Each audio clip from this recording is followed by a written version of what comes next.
This upside-down kid used to eat metal spoons to get stronger. He was in the army because he had gone back in time after being destroyed by other players. Even though he was an F class, he discovered he could become stronger by eating lots of metal. So while in the army, he started eating everything he could find made of metal. But to understand how it all began, we need to go back to the moment when someone spoke about the day the gates opened, the day the world fell. Among the countless humans who died helplessly, a small fraction awakened supernatural powers, the so-called saviors. Also known as players, the protagonist is part of this small group, being a rank F player, the Great Emperor of Steel. He is titled Hyunwook, the last savior of humanity. However, this grand image shatters as he starts cursing. Returning to reality, he was upside down, dressed in military uniform, admitting that his life is pretty messed up. While everyone was in a somewhat suspicious position, their commander ordered them to get their heads straight.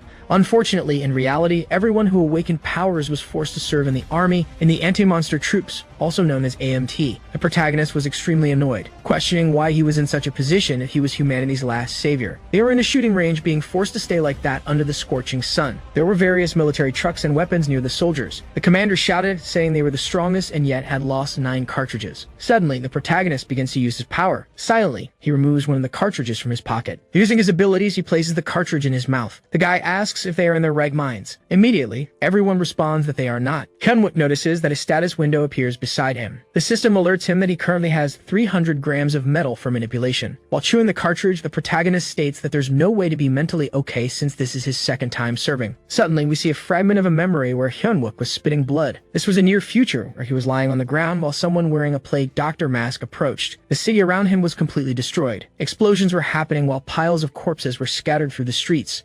Hundreds, perhaps thousands of people were stacked like mountains of flesh. Smiling, he says that in the end, it wasn't the monsters that destroy humanity, but the players themselves. The person begins to remove his mask while asking if this is the last hero, the Great Emperor of Steel. Removing his mask, the man with red eyes affirms that no, saying that this is just Hyunwook, a rank F. As he opens his arms, the man declares that the protagonist doesn't understand that they are divine beings who judge humanity. Enraged, Hyunwook says they are not divine beings, assuring that if he had known how to get stronger before, he would have defeated them easily. With a wide smile, the man asks if he is frustrated, saying that even if the protagonist could become stronger, the result would not change.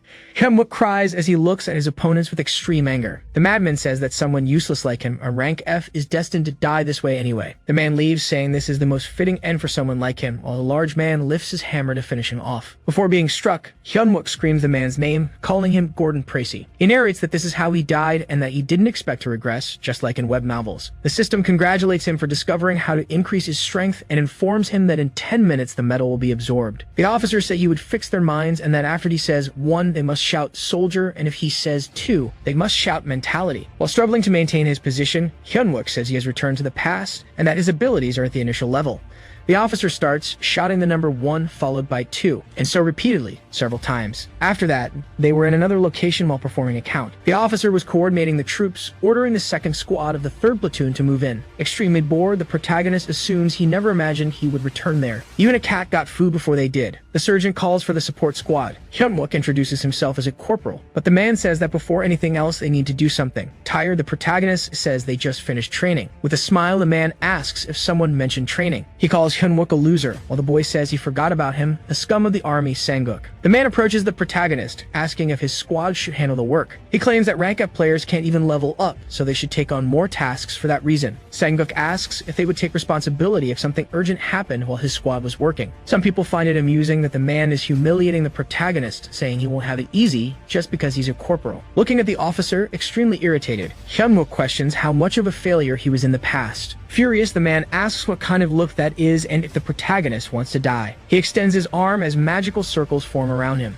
Hyunwook's squad mates are surprised by this. The man starts asking if the boy wants to go through with this, asserting that he is rank D, after taking a deep breath to calm himself. With a mocking smirk, Hyunwook says they will, but asks him to give them some food first. Annoyed, the man asks what he's talking about. The protagonist tells the surgeon to look around, saying that people might think he's being abusive. Hyunwook says he's worried that strange rumors might ruin the bright future awaiting Sanguk. Irritated that his actions did not go as planned, the man simply agrees. He says that since it was a request from the corporal, they should eat as quickly as as possible, but must also do the work with the same speed. Inconveniently for the officer, he has to praise the protagonist's squad after the task is completed. He coughs, trying to cover it up while looking at the others. Angry, the man asks what they're staring at and tells everyone to go eat already. The corporal tells Jumbo to go eat, saying he's not hungry as he walks away. Confused, his squad mate watches, unsure if everything is okay. Segmuk also watches the protagonist leave, remarking that he seems different. After walking some distance, he hides behind a wall. Hyunwook bites his lips in anger. Partially calming down, he admits he handled it well. Recalling Pracy, the protagonist admits that this was nothing compared to what that lunatic did. The system notifies him that he can now manipulate 1 more gram. The protagonist realizes that if he spends too much time here on petty fights, he won't be able to catch up to him. Still looking at the system, Hyunwook notices that only 1 gram has increased. While grabbing several spoons, he declares he can't let the others know he can increase his level. In the cafeteria, people were arguing about where all the spoons had gone. Someone calls out to Jummo, saying they have a problem since all the spoons are missing. Outside, the protagonist, acting crazy, was eating them. He was shrinking them one by one. Hyunwook admits they taste purely of steel. The system informs him that 13 minutes remain until the metals are absorbed, and that there has been an unexpected increase after absorbing 1.25 grams. He picks up his bayonet and notices it weighs 140 grams. If he wants to increase his weight for more impact, he will only be able to control 1. Disheartened, he notes that the cartridges weigh only 1 gram and the spoons 1.25 grams. At this rate, it will take a long time to reach his former level. He wonders if this is the only option he has, realizing he still has 3 days to prepare. Casting a sharp look, he presumes he will have to defeat a level 1 boss. His backpack begins to levitate. So do the sheath of his knife and all his clothes. Hyunwook starts to control the bayonet with his mind as an aura glows around him. Stretching out his hand, the protagonist smiles, saying he will show everyone what it means to be a specialist. After 3 days, Hyunwook was at the 3rd Brigade of the 1st Battalion at the Namsan Station in the 5th Post. He was in the guardhouse, accompanied by another person. It was Jummo, who watched his corporal with confusion. Indifferently, the protagonist remained as though distant. Hyunwook looks at his watch, leaving his subordinate even more curious. The young man tells the protagonist that he seems to have changed lately. Noticing it's already 4 or 5 in the morning, the corporal asks if this bothers him. Quickly, the subordinate says it doesn't, while the protagonist checks his system. It notifies him again, showing that the protagonist can now manipulate 6 grams more, totaling 1.359 grams. The young man keeps trying to justify himself, saying the corporal has changed for the better. Suddenly, the corporal starts walking toward him, making him extremely nervous. Abruptly, the protagonist asks if the young man trusts him. Frightened, Jumbo says yes. With a cold gaze, Hyunwook questions if that's true, calling the boy by his name. His subordinate affirms it again, surprised to see the protagonist cock his weapon. All of a sudden, a portal opens near them, unleashing several monsters. The creatures rise, preparing to explore their surroundings. The monsters observe the army camp just below. Inside the barracks, the soldiers sleep peacefully. One of the creatures opens its mouth to roar, but a bayonet flies toward it. It strikes the monster, throwing it backward. The monster falls to the ground, already emitting a foul stench. In front of the gate stands the protagonist with his dagger. His energy forms a sort of thread, allowing him to control the knife remotely. Dozens of monsters are staring him down. With a smile, Hyunwook says he never thought he'd be happy to see them, but he's been waiting for them for 3 days. However, surprisingly, something catches his attention. The monster that was attacked leans on its sword, standing back up. As he manipulates his dagger, he remarks that he has never failed a surprise attack, and this proves he's still at level 1. He begins to spin the bayonet. The protagonist says this is his second life, but he truly hates doing the same thing twice. The monster charges at him again, and Hyunwook says that if it drops something bad, the goblin will truly be dead. The creature leaps with its mouth open, but the protagonist easily decapitates it with a spinning blade. The monster falls without a single chance to defend itself. The bayonet gets stuck in a tree trunk. The remaining monsters grow furious at their comrade's death. The creature drops a red crystal. Using his ability to levitate his prize, he remarks that he knows the future. The man places the object in his mouth.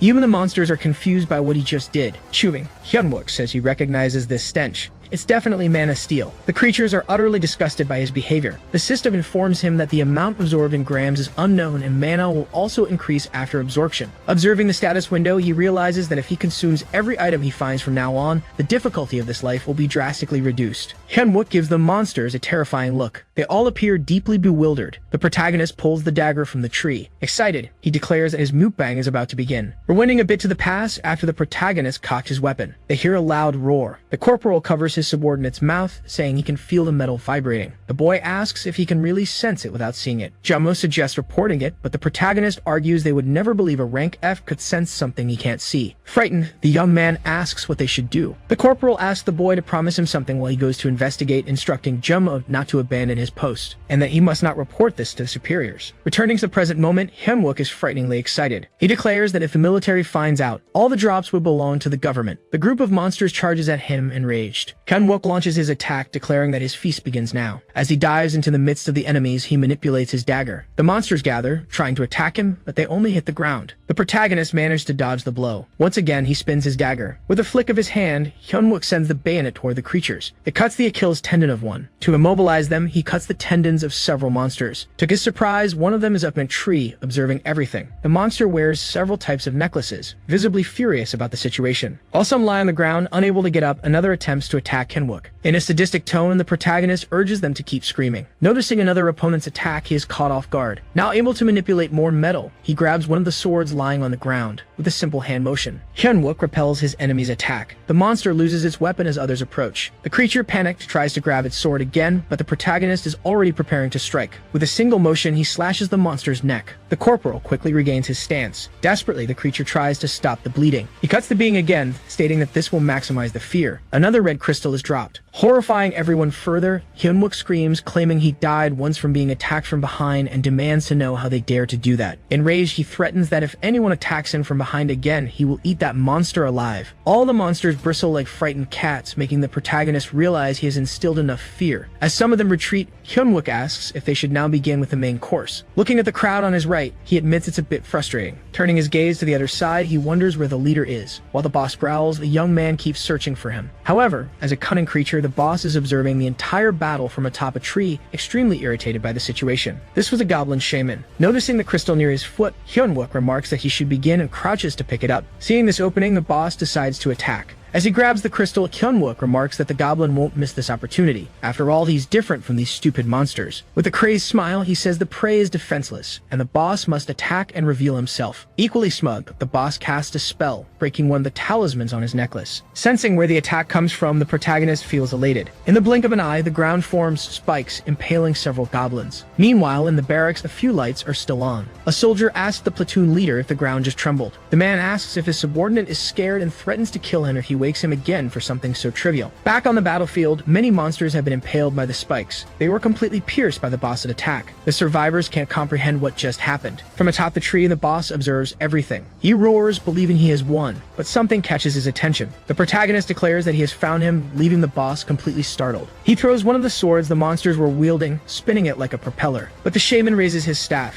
Striking the blade, he manages to deflect it. Standing on one of the impaled monster's bodies, Hyun-wook laments as that was his perfect throw. Crazily, the monster starts laughing maniacally. To the boss's surprise, the protagonist claims it was a lie while manipulating his bayonet. The shaman realizes too late about the blade. A metallic sound echoes through the forest. The corporal is left in disbelief at what he's seeing. The boss had stopped the blade with his bare hand. With some difficulty, he was gripping the protagonist's dagger with his bare hands. Furious, he glares at Hyun-wook, his hand bleeding. Smiling, the protagonist admits he's surprised, acknowledging that the boss managed to stop his attack with one hand and calling him trash in the same breath. Unamused, the boss stares at the boy while still holding his blade. Preparing his rifle, Hyun-wook commands him to come down, saying he will cut them all at once. Looking around, the young man realizes he bluffed. He notices the crowd of monsters surrounding him and wonders what to do now that the boss is fighting directly. To make matters worse, this encouraged the other monsters, who had lost their fear, to rally once again. To his surprise, the system notifies him of a lack of mana, stating he has used too much and only 40% remains. Hyun-wook complains that his mana is the biggest issue and that now, having reached this point, he has no choice, unlocking his weapon. The boss raises his staff, preparing to attack. Frustrated, the protagonist yells that if he can't eat the boss,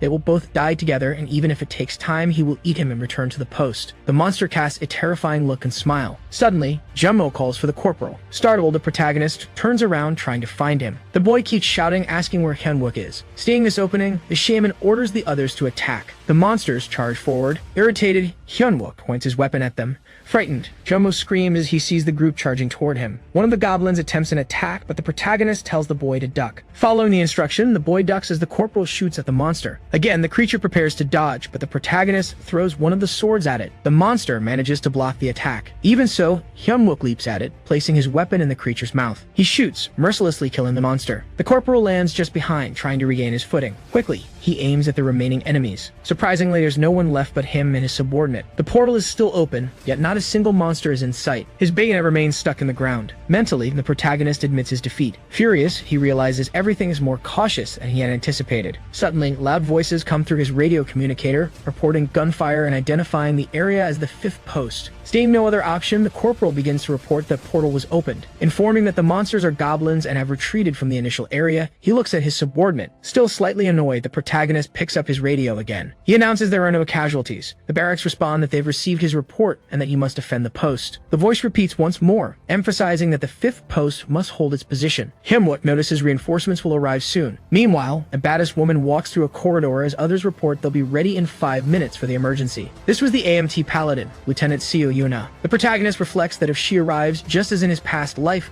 the woman will eliminate all the monsters and close the portal. With that, all the equipment will fall under the army's control. He also recalls a legendary item called adamantium. This item was what earned him the title of Emperor of Steel, and if he misses this chance, the next opportunity won't come for another 4 years, and if that happens, he'll face the same fate as his past life. Frustrated, he decides he will claim the item first. Hyunwook declares that he needs to finish this before the team arrives. He remembers that goblins require a live sacrifice. The boy asks what's going on as the protagonist tries to deduce where they've gone. Realizing that for goblins who hunt in groups, the city is too dense to be a plausible location, he arrives at another conclusion. Through his radio, someone yells that they're from the 6th post and have spotted goblins. Something glimmers among the trees, leaving the corporal and his subordinate stunned. Noticing this, the protagonist breaks into a wide grin. He shouts into the radio, identifying himself as being from the 5th post and offering to support the 6th. However, someone on the radio dismisses them, stating that there's nothing an F-rank can do. They continue insulting him, but Hyunwook simply lowers the volume. Hyunmo tries to stop him, warning that this will not only get him confined to the post, but also result in a court-martial. The protagonist states that the 6th post consists of archers and mages. In other words, there's no one skilled in close combat.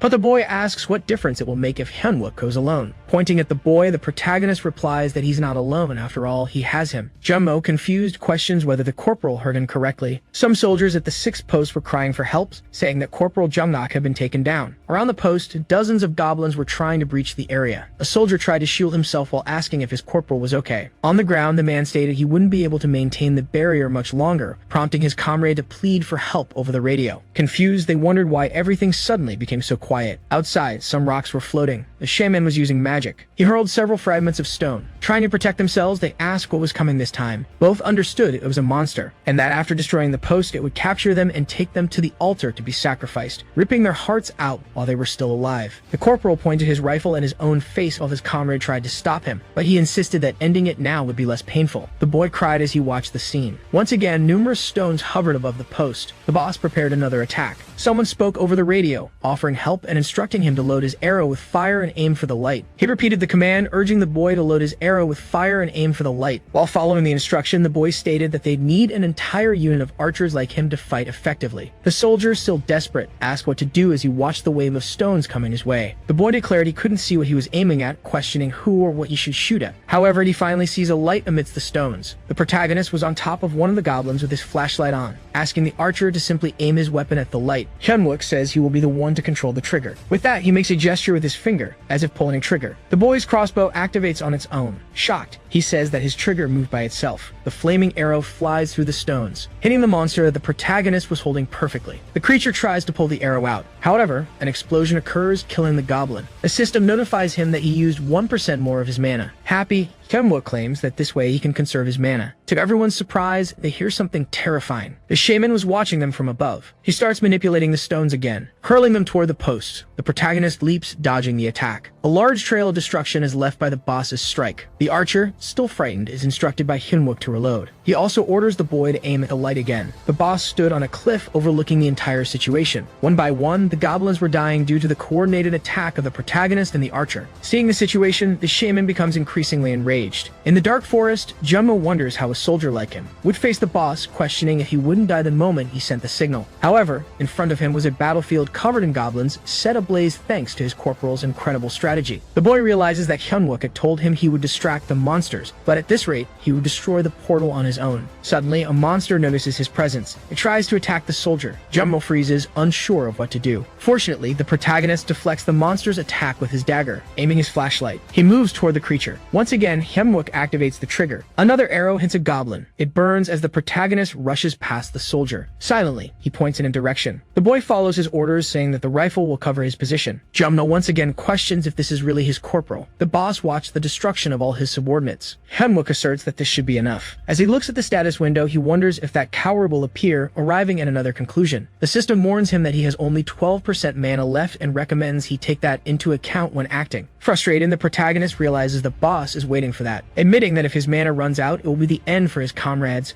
At this moment, someone calls out to him, pleading for him to save them. The shaman is using Jumno as a hostage. The boy says he followed all of Hyunwook's orders and apologizes. Without saying a word, the protagonist raises his bayonet. However, the boss brings the sharp end of his staff closer to the soldier's neck. He starts speaking something in the goblin language. Hyunwook becomes extremely enraged. He deactivates his metal manipulation while two more goblins approach from behind him. Feigning resistance, he says that all of this is Jumno's fault. Both goblins leap and try to attack him. Smiling, he points his finger at the boss, saying this is a checkmate. He moves his finger again. The subordinate's rifle, aimed at the boss, fires. The weapon begins to fire frantically, forcing the monster to release the boy. The shaman coughs up blood as he feels excruciating pain. The corporal dodges attacks while heading toward the boss. His soldier falls next to the monster. The boy confirms that he's okay. Extremely pleased, the protagonist says that in that case, he must have a good appetite, throwing his spinning dagger at the boss, who tries to run desperately. However, when struck by the blade, the skin he wore deflects the attack. Again, the system alerts about his mana level, stating that only 9% remains. Trying to attack again, Hyunwook questions why the monster only protected his back. The shaman, consumed by fear, tries to reach the portal. He pushes himself harder and harder, trying to escape death. Noticing his enemy's plan, the protagonist throws his bayonet, asking if he really wants to go to the portal. Hyunwook shouts while running quickly. The monster was far from him and extremely close to the portal. The creature stretches out his arm, trying to escape, but its cord suddenly glows. With this, the protagonist realizes it is metal. The system warns him that he has only 7% mana left. He stretches out his hand with an open palm, and quickly closes it while pulling backward. Thus, he manages to stop the boss, even with his mana almost depleted. With no other choice, the protagonist pulls the enemy's chain even harder. The boss could do nothing to stop him. With the monster finally immobilized on the ground, he throws his dagger to deliver the final blow. His mana drops to 1% as he prays for it all to end, striking the monster's head. The impact is so strong that the ground trembles. His mana finally reaches 0%. Gasping for air, he sees that his abilities remain the same, but this body is far inferior to his previous one.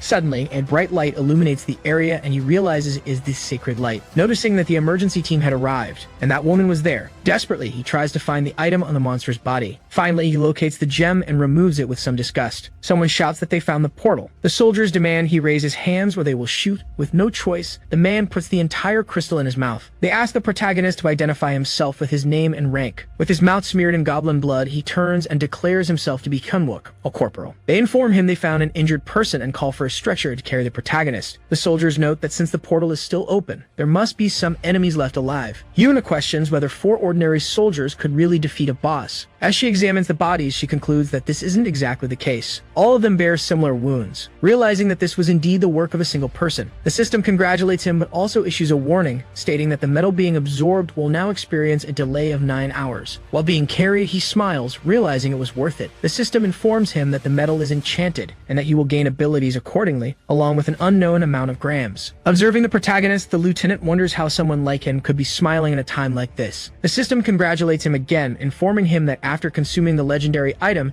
he will be able to detect all metals within his range. Surprised, he declares that he's finally back. A soldier announces that 2 goblins are running toward the 6th post, and Yuna quickly draws her sword. He notices that he can indeed sense the resonances of the metals around him. Raising his fist, Hyunwook proclaims that today is the day the great Emperor of Steel has finally returned. A few days after the incident, in the 3rd Brigade of the 1st Battalion, some female soldiers were discussing the rumors about rank F.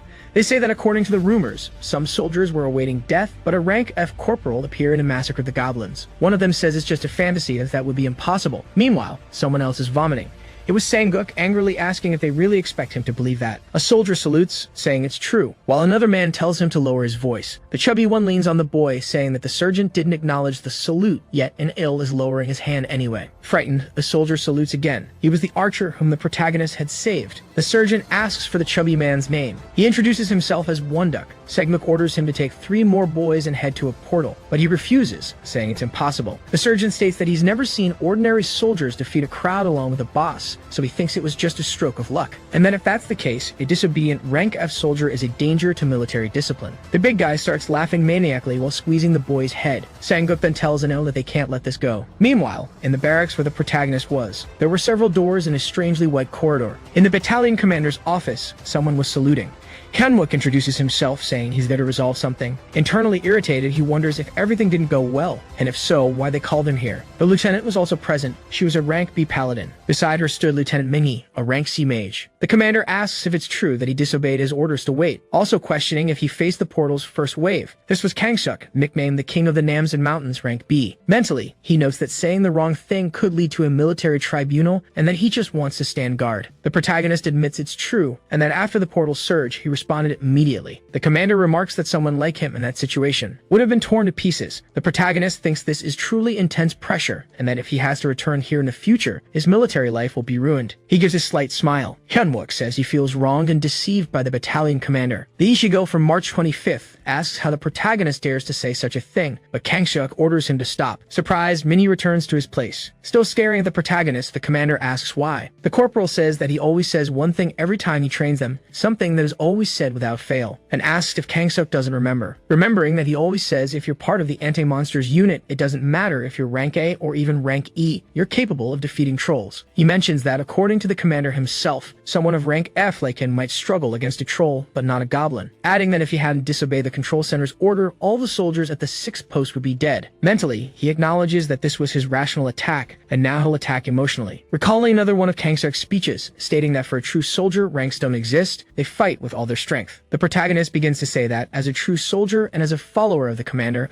a person he greatly respects. He says he applied the tactics he acquired from difficult training, and that he only endured military life as a rank F, thanks to the admiration he has for the commander. Seeing him belittle his efforts feels as though his military life means nothing. Back when Kangsuk was appointed second lieutenant, the portals were opening, and he was almost killed in a fight with orcs. Yet without a moment's hesitation, he returned to the army, and became one of the first members of the anti-monsters troop. In other words, he is a true warrior. The protagonist states that he told him he admired him, and that he risked his life for his comrades. There would be no reason to send him to the tribunal. The commander grabs him by the arms, asking if this is truly his belief, calling him a soldier. With some fear, the protagonist says his name is Hyunwook. Suddenly, the wild-eyed man asks him to become his sub-officer. Abruptly, the system congratulates him, saying the absorption is complete and that he has acquired the ability of physical transformation. Both the protagonist and the commander stare at each other in silence. Both lieutenants feel a mix of embarrassment and surprise. The commander had tears in his eyes as he nodded. On the other hand, Hyunwook was cold sweating, a mixture of fear and astonishment. He kept staring at Kangsuk, unsure how to react, questioning whether he had heard him correctly. Later, Hyunwook was in the training room of the 3rd Brigade of the 1st Battalion. He was calmly training there, placing the weights in their proper spots. While catching his breath, he assumes he's doomed for trying to avoid both the guard post and the military tribunal. The chubby man, along with the sergeant, were watching the protagonist. Sang-guk, planning something, gives an order to the guy. Hyunwook recalls Lieutenant Minhee telling the commander that a rank F has never become a sub-officer. The protagonist thanks the lieutenant for buying him some time. After all, it's better to live like a rat than attract attention now. Wansuk approaches, asking if the corporal is done using the bench, but he replies that he isn't yet. However, he notices something upon observing more closely. Seeing the strange smile plastered across the chubby man's face, Hyunwook asks what he's plotting now. Wansuk says that seeing the most famous person of the moment using only that weight would be an embarrassment to their unit. Several people present look on curiously at the situation. The protagonist notices a specific group of people laughing. He realizes it's the sergeant and suspects he's the one who orchestrated all of this, wanting to humiliate him while everyone mocks him. Hyunwook remarks that if he avoids them now, they will bully him as they did in his past life. He admits he didn't want to draw too much attention, but since it's like this, he tells Wansuk he was annoyed and that he showed up at the right time. Calling the chubby man out for a fight, both Sang-guk and Wansuk are taken aback. With this, everyone begins saying that 2 soldiers are about to fight. They finally step into a fighting cage. Calmly, the protagonist puts on his gloves. Similarly, Wansuk does the same. The chubby man says it's time for him to learn a lesson. He charges straight at the protagonist, trying to land a punch with his left arm. In another place, someone asks how Choi Yeonjun went on vacation. A man admits he was excited to hear that he had the potential to become a sword saint. A soldier tries to calm the sub-officer, saying that while Myongo is considered the current ace, there's another ace in the future. The man becomes curious about this. He says that for the first lieutenant to come there and leave empty-handed is a bit disappointing and asks him to accompany him while he's there. Back at the fight, the protagonist was dodging one of the attacks. He firmly plants his foot on the ground, lowering himself and evading yet another strike.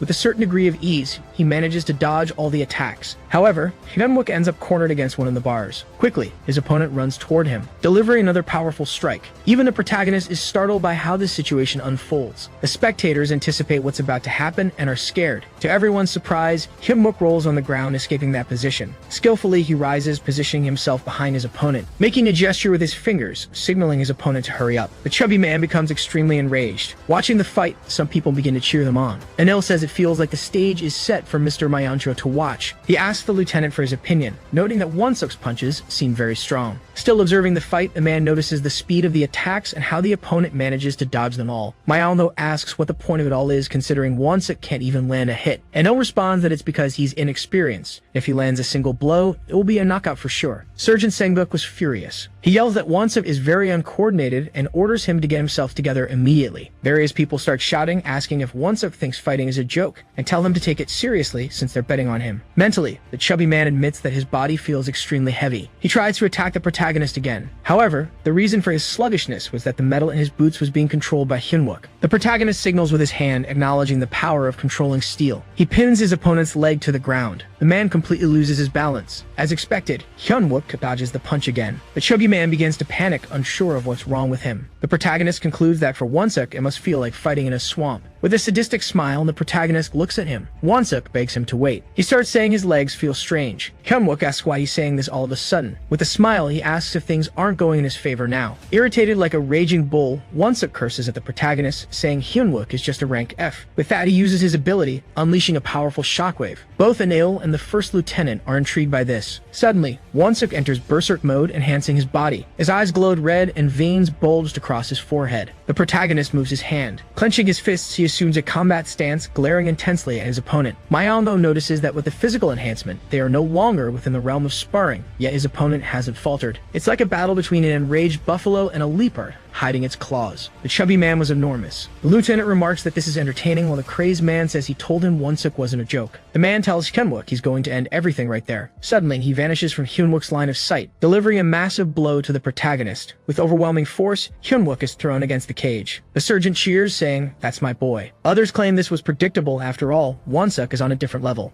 They remark that he's not called the ace of the future for no reason. Wonseok feels a pain in his wrist, saying it's like punching steel with bare hands. To everyone's surprise, the protagonist was standing unharmed. He had activated his steel body ability. Smiling, Hyunwook explains that he turned part of his body into metal. He declares that this time he'll take revenge, inviting the pig to come at him. The Trembolona insults the protagonist, calling him a useless rank F. Once again, he attempts to punch him, but the corporal easily dodges. Hyunwook remarks that using such an ability against someone like him is a waste, but even so, he activates his ability to land a kick on his enemy, striking him hard on the leg. As he throws a punch, Hyunwook says that guys like Wonseok, who think they're strong, a good beating is always the cure, leaving everyone speechless. The protagonist starts beating the big guy to the ground. Even the sergeant is shocked by what's happening. The lieutenant notes that Hyunwook has finally revealed his claws. In a deeply humiliating way, Hyunwook continues to pound Wonseok. Myancho comments that the leopard has finally bitten the buffalo's neck, and if he is truly a wild beast, there's no reason to let go of his prey's neck. He should cut off its ear. However, Wonseok lifts him with one arm and prepares to land a massive punch. With his face completely beaten, Wonseok says he doesn't know what the protagonist is using to cheat, but regardless. Hyunwook looks slightly scared, staring at his opponent. The big man shouts that Hyunwook should just die as he slams him toward the ground. The corporal is genuinely scared and terrified, but Hyunwook twists his body along with his enemy's arm. Inevitably, Wonseok feels tremendous pain. His arm stops extremely close to the ground. The protagonist had performed an armbar, completely immobilizing his opponent. The big man recognizes the move as a flying armbar. Myancho notes that if Wonseok had struck the ground with that punch, he would have broken his own arm, acknowledging that Hyunwook has good reflexes. Hyunwook was struggling to maintain the hold. The lieutenant observes that a normal person wouldn't be able to fight against a barbarian with physical enhancement and wonders if it's the result of overstimulation. Wonseok says it seems like the protagonist is really fighting for his life. While trying to throw a punch, Trembolona asks if Hyunwook thinks he can crush his arm like this. The boy keeps yelling while tightening his grip even more on Wonseok's hand. The big man curses at him, genuinely in pain. He opens his hand to throw the protagonist off balance. However, when he attempts to punch, Hyunwook somehow manages to evade. Quickly, Hyunwook twists backward, supporting himself on the enemy's head. In an instant, he was already applying a rear naked choke to Wonseok, rapidly positioning himself to finish off his opponent. The lieutenant celebrates, realizing his expectations were correct. After all, physical enhancement only strengthens muscles, and compressing an artery is still possible. Wonseok claims he just needs to use his strength. Suddenly, the protagonist starts smiling. Once again, he activates his body transformation ability. While being strangled by Hyunwook, the big man questions how even his strength cannot get him out of this situation. The system warns that he is using body transformation in an area larger than his current limit. As a result, the protagonist begins to feel intense shocks throughout his body. Once again, the status window indicates that excessive use of the ability could crush the user's body. One of the spectators asks the surgeon if they shouldn't stop this, pointing out that the big man will never give up. The protagonist was suffering greatly from the punishment of the ability. As he looks at Sanguk, he realizes that this should be enough to serve as a warning. The surgeon watches the scene, extremely nervous. Struggling to free himself, Wansuk is incredulous that he might lose to someone like the protagonist. His vision begins to darken as he wonders if he will be humiliated in front of all these people. But he declares mentally that he is the future ace, growing even larger and angrier. Suffering intensely from the punishment, Hyunwook becomes even more frightened by his opponent's immense strength. The man grows so much that he begins to tear his own clothes. After an intense application of power, the madman becomes extremely massive, causing everything around him to crack. Both he and the protagonist were at their limits. Myongho, with a strange expression, wonders who the winner will be. After all, it's no use getting bigger if he can't escape the chokehold. And who among them is the true predator? Both of them roared, drawing strength from every possible source. However, Wansuk's face starts turning extremely red as he clearly loses consciousness. He collapses, causing a massive impact that forces everyone to shield their faces. Without exception, everyone present stares in shock at the outcome of this situation. With the result clear, the lieutenant remarks that this is the true predator. Seeing Hyunwook atop his opponent's body, Myongva notes that he is a genuine wild beast. Someone approaches, asking if Wansuk is okay. A few people attempt to check if the big man is still alive,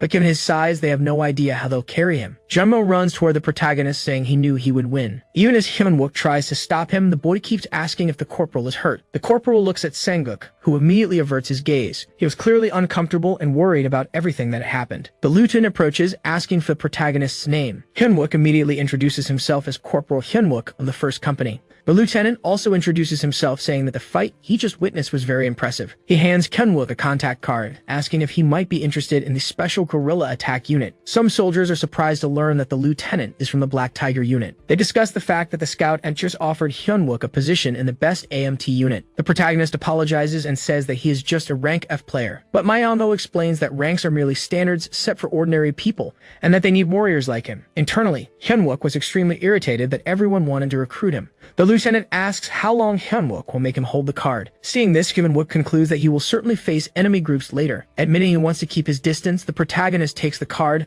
thanking the lieutenant for his kindness. He says he'll think about it while saluting. The sergeant watches the whole scene, clearly furious. He continues glaring at the two, extremely irritated by what he is witnessing. Later, in the barracks, in the battalion commander's office, Kang Seok asks Myongo how the Black Tigers are doing these days. The first lieutenant states that they are always understaffed. The commander comments that guilds always take the best talents, whether they are of the highest ranks or even the lower levels. Suddenly, they lock eyes. Smiling, Kang Seok asks if Myongo is there because of Sergeant Yeonjun. Recalling the remarkable talent of the young man, Myongo admits the commander is correct, but mentions he heard a rumor. Once again locking eyes in a tense manner, Myongo asks if Yeonjun is on leave. The lieutenant says that thanks to this, he found a very interesting soldier. Remembering the protagonist, this piques the commander's interest. The Black Tiger member continues looking at Kang Seok, waiting for his reaction. Crossing his arms, the second lieutenant wonders who this interesting soldier might be. The first lieutenant states that it is Corporal Hyunwook. The commander observes the protagonist running around the field while Jumbo tries to hug him. Kang Seok on the phone asks someone to investigate the protagonist and his past. His subordinate finally catches up, hugging him and asking to be taught how to become stronger. Hyunwook curses the boy, trying to push him away. The boy keeps following him, saying he wants to be just like him. The protagonist asks why he wants this. Whoever was on the other end of the call agrees to the commander's request, warning that the lieutenant should be careful. The protagonist, far from heroic, was running in an extremely clumsy manner. Still observing, Kang Seok apologizes to the corporal, saying that this is not his opinion and that all of this is purely his fault for letting people become so greedy, while he opens a wide and frightening smile. In a city during the night, many people were walking normally. A woman was talking to a chef while her son noticed something. The child starts running, shouting that he saw a monkey. She stands in front of an alley, shouting for the little monkey. However, it wasn't a monkey, it was a large rat. Startled, the little boy realizes that this is not a monkey. The monsters had a pentagram on their foreheads, turning toward the child. To his despair, there were countless monsters like that coming out of a portal. On the other hand, the protagonist was surprised to see something. He was in the battalion's armory with Lieutenant Yunha. She suddenly says that the commander commander believes in his accomplishments and gave him time off and a weapon, but the squad leader doesn't believe in him. Lord Hyunwook says that in his past life he was lazy, and apparently that hasn't changed. While looking at a sword, he admits that whether the leader believes in him or not doesn't interest him after all. It's all in the past. Even the attendant looks a little curious about his answer. Looking at him, she asks if the corporal is really that lazy, saying that the goblins had the same blade mark, which means he stopped the first horde alone, and questions if this makes sense. The protagonist picks a small sword while stating that it's perfect. The boy swings the weapon, while Yoonho looks confused by his behavior. The woman tells him not to choose any weapon just because she's pressuring him, but Hyunwook says he genuinely likes this one. This was the cloud blade, which has the effect of absorbing and holding water, creating a humid mist. The protagonist admits that now it seems useless, but with this single sword, Yeonjun became known as the Sword Saint. The true name of this item is Black Hand of the Master of Clouds, according to the mythology of Dangan, where 3 gods of time descended to Earth: the Lord of Wind, the Master of Rain, and the Master of Clouds. His black hand was called the Hand of Darkness. After releasing all of his power, you can activate the ability of hidden blades among the clouds, generating powerful lightning. With a smile, he assumes that with the manipulation of steel and lightning, nothing will be able to stop him. The lieutenant asks if this old sword is really too small of a reward considering his accomplishments, but he says he is satisfied. He begins to say that there is no time to choose anything else. Suddenly, they hear a very loud noise, which even surprises Yuna. The control tower then informs everyone that a portal has appeared in Ankawan. Immediately, the soldiers begin to prepare for combat. The protagonist is not pleased to hear this. The girl is curious about the fact that Hyunwook is extremely calm and not surprised by the situation, as if he was expecting it.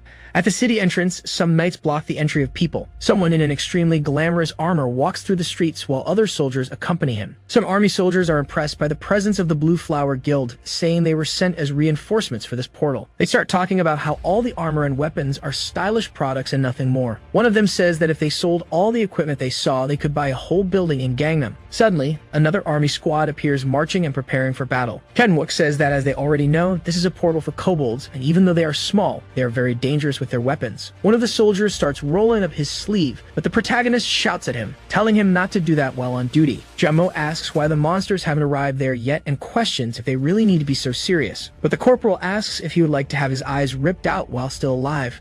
Frightened, the boy says no, and the protagonist tells everyone to check their gas masks for emergencies. Laughing, one of those soldiers approaches, saying that apparently the trash squad also has strategy meetings. Jummo looks down after hearing this. Seeing the reaction of his subordinate, the protagonist gets genuinely angry. Hyunwook tells both of them that the kobolds escaped from the evacuation zone and that everyone should keep their masks close. Convinced, the guy says he can take care of it on his own, saying that he's not someone who needs advice from people like him. The protagonist tells him not to forget this, but the guy says he understood, calling him the commander of the useless squad. His men once again look discouraged. Hyunwook becomes even more irritated by all this arrogance. Speaking to the squad again, he orders them to pull themselves together. He says that this isn't the first time they heard this, but now their lives are at risk, so they can't afford to be shaken. Everyone agrees with their commander. He informs them that the kobolds are small monsters, so they should place motion sensors in sewers and tight spaces. With this, he comments that everyone has 20 minutes to do everything. The protagonist calls for Jummo, who promptly agrees. The soldiers begin talking about how the protagonist is extremely serious and anxious today, at the place where the army supplies were stored. The boy is confused, not understanding why the corporal called him. He looks at his subordinate silently. Embarrassed, Jummo asks what he wants. Hyunwook was about to say something when a dart hits him in the neck. A kind of poison begins circulating through his veins. Suddenly, he falls to the ground. One of the manhole covers that the soldiers were placing sensors on explodes. As a result, all the others explode as well. The soldiers try to cover their mouths and noses to avoid inhaling the poison. Just as their leader had said, they begin putting on their gas masks. Several kobolds appear, attacking the soldiers. Agonizing on the ground, paralyzed by the poison, Hyunwook only watch.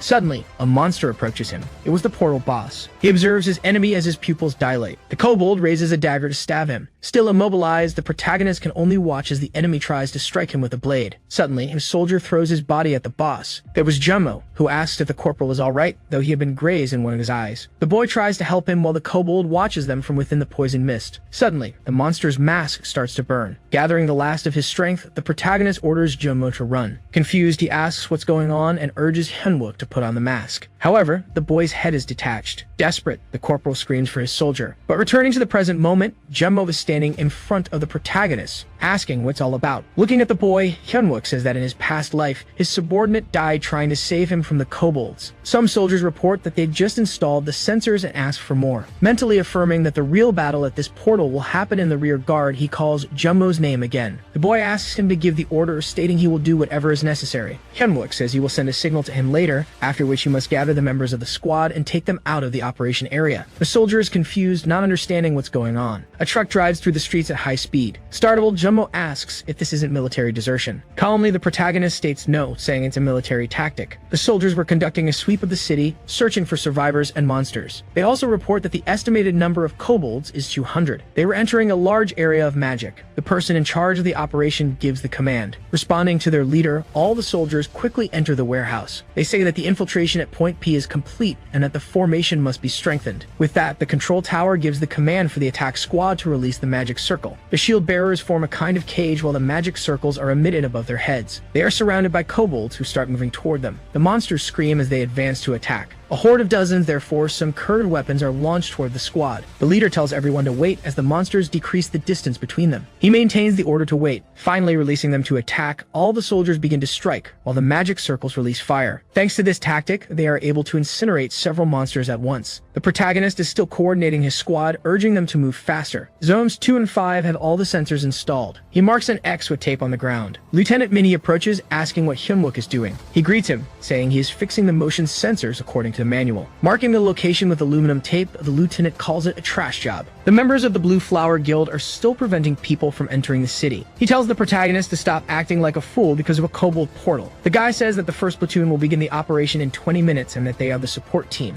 so they should just pick up the detoxifiers. Seriously, the protagonist states that the mission assigned to the support squad by the platoon's vice commander is to prevent the monsters that manage to escape from the rear guard of the civil area. Looking around, the lieutenant becomes uncomfortable. Irritated, he says that this is serious.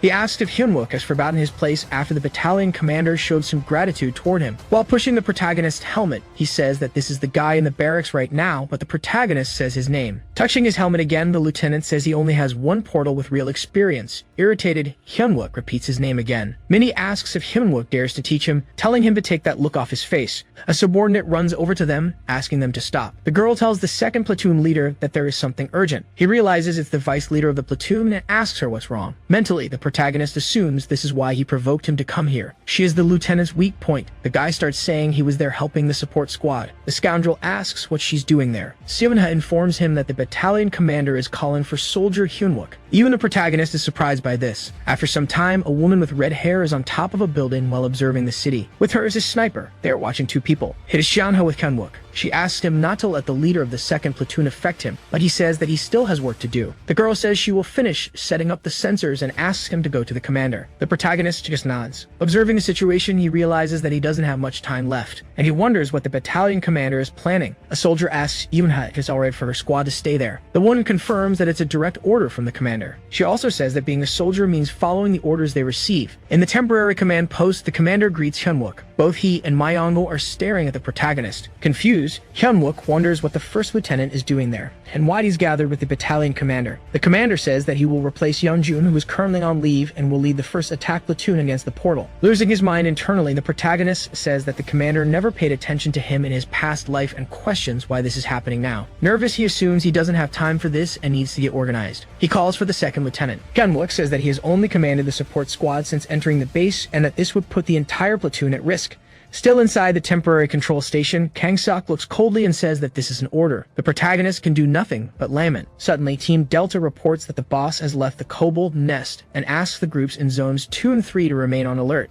Apprehensive, Hyunwook realizes that his squad will be attacked soon, and if he doesn't act quickly, the entire rear guard will be wiped out. Grinding his teeth, he decides that he needs to leave as quickly as possible, at any cost. Suddenly, he tells the commander that he has something to say. Staring at him, Kang-sok tells him to go ahead. The protagonist remains silent for a moment. Yoonha is still observing the protagonist's squad. She notices him running through the alleys. The girl is confused by this behavior. He desperately runs as fast as he can. The protagonist shouts for the support squad, telling them to put on their gas masks. At this moment, a loud noise is heard. The sensors begin to beep uncontrollably. Everyone present is extremely frightened. The poison, just like in his past, starts leaking through the sewers. Hyunwook gets caught in the explosions. Seeing everything covered by the poisonous mist, he begins to rage. Covering his mouth and nose, the protagonist admits that it happened faster than he remembered, going back a bit in the past during his conversation with the battalion commander. After the commander asked him to finish saying what he wanted, Hyunwook says that he heard rumors that on Kang-suk's first mission, he lost his entire platoon. The first lieutenant is shocked to hear this. The protagonist says that's why he doesn't believe Kang-suk is ordering him to lead an attack platoon, being the corporal of the useless group. With that, he asks if the commander considers him and the other regular soldiers disposable. Kang-suk denies it, saying it's a misunderstanding and that his personal attack squad will follow him. But the protagonist interrupts, saying that if it's to follow an order from him, he would give his own life. Twisting inside, Hyunwook feels frustrated that he can't tell him that he knows about the future. The protagonist continues, saying that if he commands any platoon other than his own, there is a very high chance of casualties, saying that he is grateful for the expectations the commander has for him. But if this costs the lives of his comrades, he will disobey. Kang-suk remains silent with a dark expression. The first lieutenant tells him that disobedience during wartime is a military crime. Inside, Hyunwook screams that he knows, but if he doesn't act now, the entire rear guard will be dead. After a pause of a few seconds, the commander says it's fine and that he should continue with the original support mission. Even the protagonist is surprised by such a reaction, but he says he has a condition. Kang-seok says that as a true soldier, he will have to face the consequences of disobeying a direct order. Returning to the present moment, the area is completely covered in poison. Hyunwook tries to find his squad. He quickly puts on his mask. While securing it on his face, he continues cursing, irritated by his delay. Using his inventory pouch, he grabs the Blade of Clouds. Pouring water from his canteen onto the sword, the system identifies that 25% of its capacity has been absorbed. The protagonist realizes that he can't see anything due to the gas and wonders if he arrived too late. Looking through the thick poisonous mist, mentally, he prays that Jumno managed to gather everyone and escape. However, someone was being attacked by one of the monsters. The man screamed as he was pierced by the kobold's pickaxe. He cries out asking for Jumbo's help. The boy sees the situation, surprised. He quickly positions his weapon to defend his comrade. While cursing the monster, the soldier fires, trying to push it away from the injured man. The monster, seeing that it was being attacked, stops striking the man. It leaps into the mist. The soldier places his hand on the wound, trying to stop the bleeding. Jumbo tells everyone to get behind the barricade and bring Minte with them. One of them says that they secured the safety of the injured soldier. He drags Minte while leaving a trail of blood on the ground. The platoon vice leader is in complete shock. The boy tells her to regain her composure. Seeing the woman's situation, he understands that it's normal since she's barely 20 years old. While trembling, Jumbo says that besides that, it's her first real mission after the approval. He assumes that he can do nothing for his comrades in such a war. The soldiers inform Jumbo that they are running out of ammo, and they are down to their last magazine. Nervous, the boy begins to question what he should do and whether they have any chance of survival. At that moment, he wonders what the corporal would do in such a situation. One of the soldiers says that Minte needs medical help and asks the vice leader to go to them. Someone starts using their inventory backpack. The troops shout desperately, informing that they are out of ammo. Jumbo had grabbed a hammer in his hands. He shouts that now is the chance for the support team. The boy says that kobolds are attracted to shiny things, so he will draw their attention away. He orders all members of the platoon to leave with Shanha. The girl, confused, asks what he is planning. Raising his hammer, Jumbo says that this is his order as the vice leader of the squad,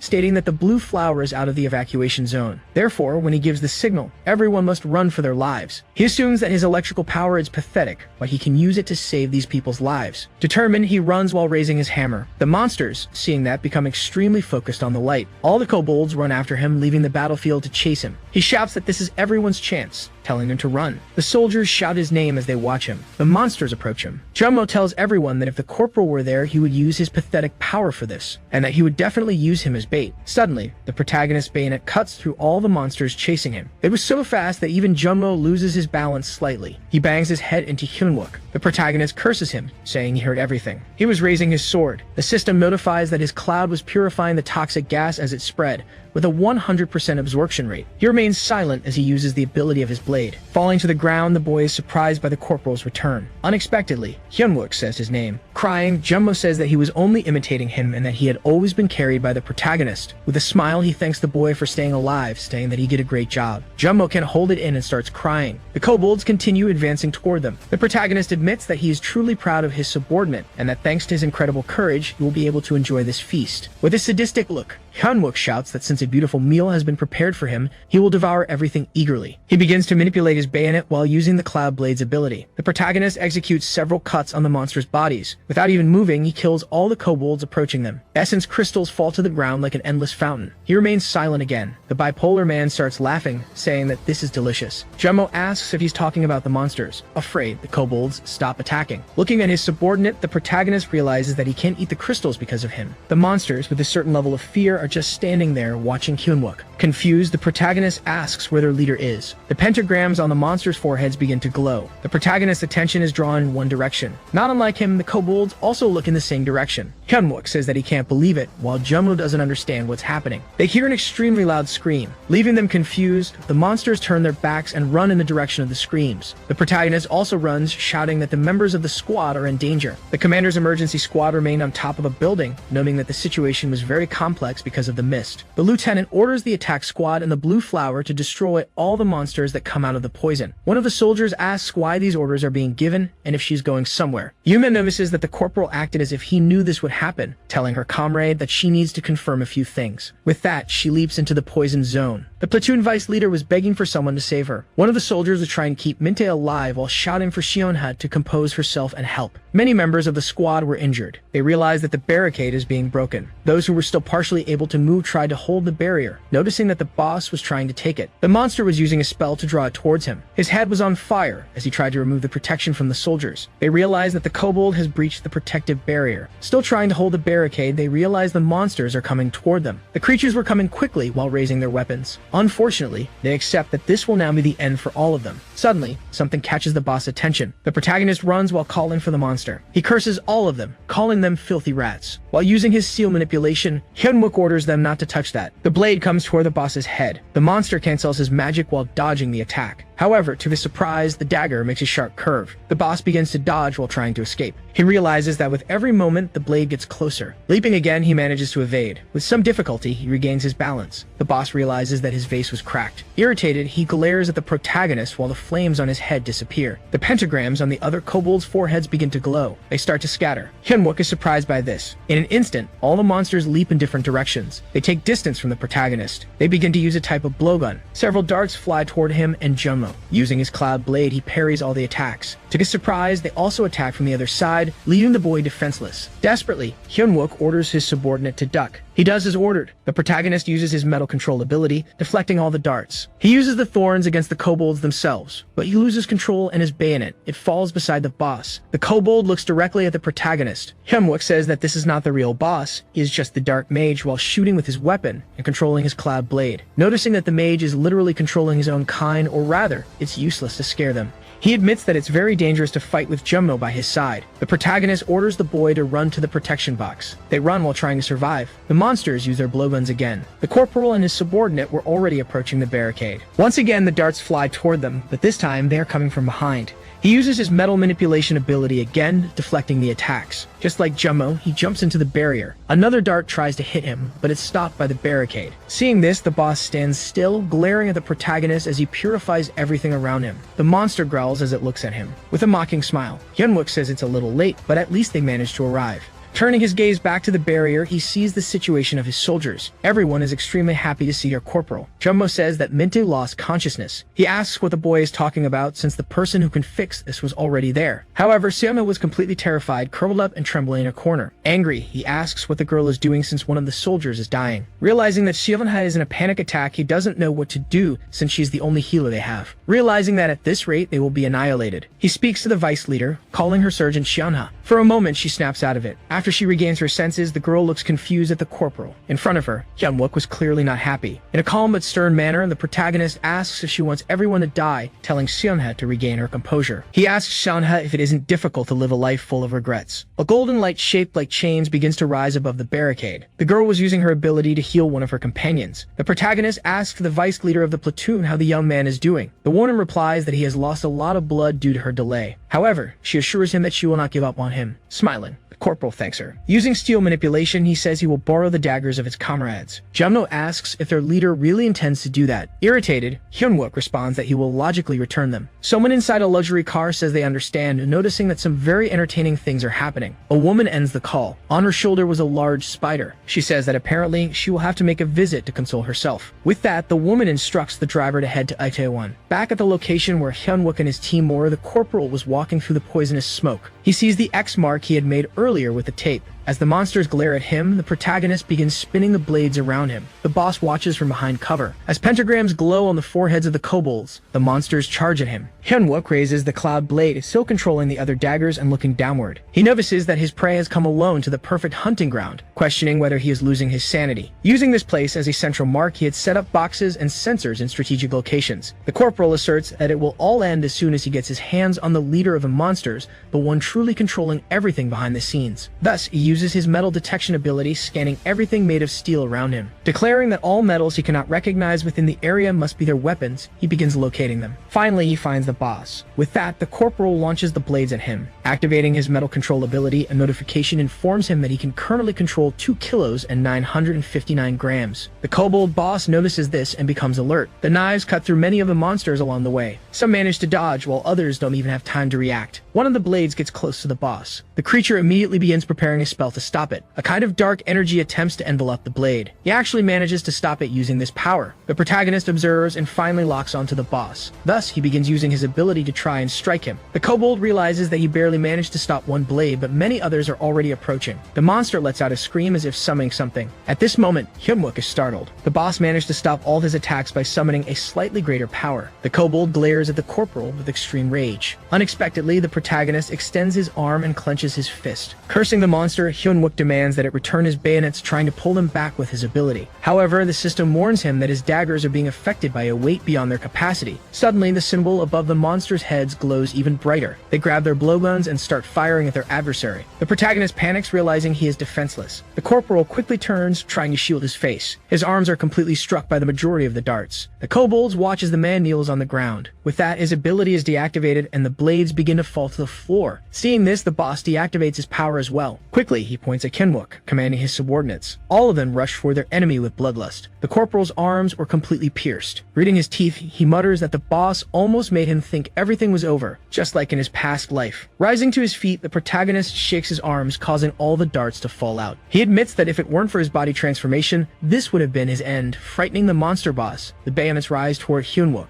All of them begin spinning like a propeller. In a threatening manner, he curses the kobolds. A horde of them was charging at him while his blades flew toward him. The boy swings his arms, commanding them all to die. With that, many of them are cut down by the bayonets. As they spun, they inflicted much more damage on their enemies. Alongside the Cloud Blade's ability, a massive cutting tornado was formed. The attack was so powerful that it cleared the entire area of the poisonous gas. The corporal remained standing there. Likewise, the boss was also paralyzed, but in his case it was due to fear and shock. Seeing this, the protagonist calls out to the kobold Dark Mage. Moving his hand, he declares that it is time to settle the score. The monster growls upon seeing that he is still alive. The kobold causes more poison to flow from the jar on his back. A massive poison explosion occurs, generating a large whirlwind. Even with the protagonist using his cloud blade, he could barely stay on his feet. The corporal says that fighting is useless, questioning whether the kobold knows how hard he worked to ensure only he remained. Hyunwook activates his metal detection ability. Thus, the corporal is able to ignore the poisonous cloud and see through objects containing iron around him. He says that throwing the daggers at the monster again will only result in them being caught, deciding to attack cautiously. The corporal identifies the boss thanks to a piece of metal in his hand. However, he becomes confused as the kobold is no longer moving. When he opens his eyes, he sees a type of root heading toward him. The Dark Mage is stationary, needing to keep his hand in contact with the ground to use his magic. Because of this, he manages to grab one of the protagonist's legs, pulling him toward himself. The monster continues growling as he watches his defenseless enemy. He lifts Hyunwook, preparing to throw him, raising him above the poison level. Then the monster hurls him upward. Afterward, he is pulled down and released into the air. He crashes to the ground, causing a tremendous impact. For a moment, the area falls into absolute silence. The monster begins to undo his magic.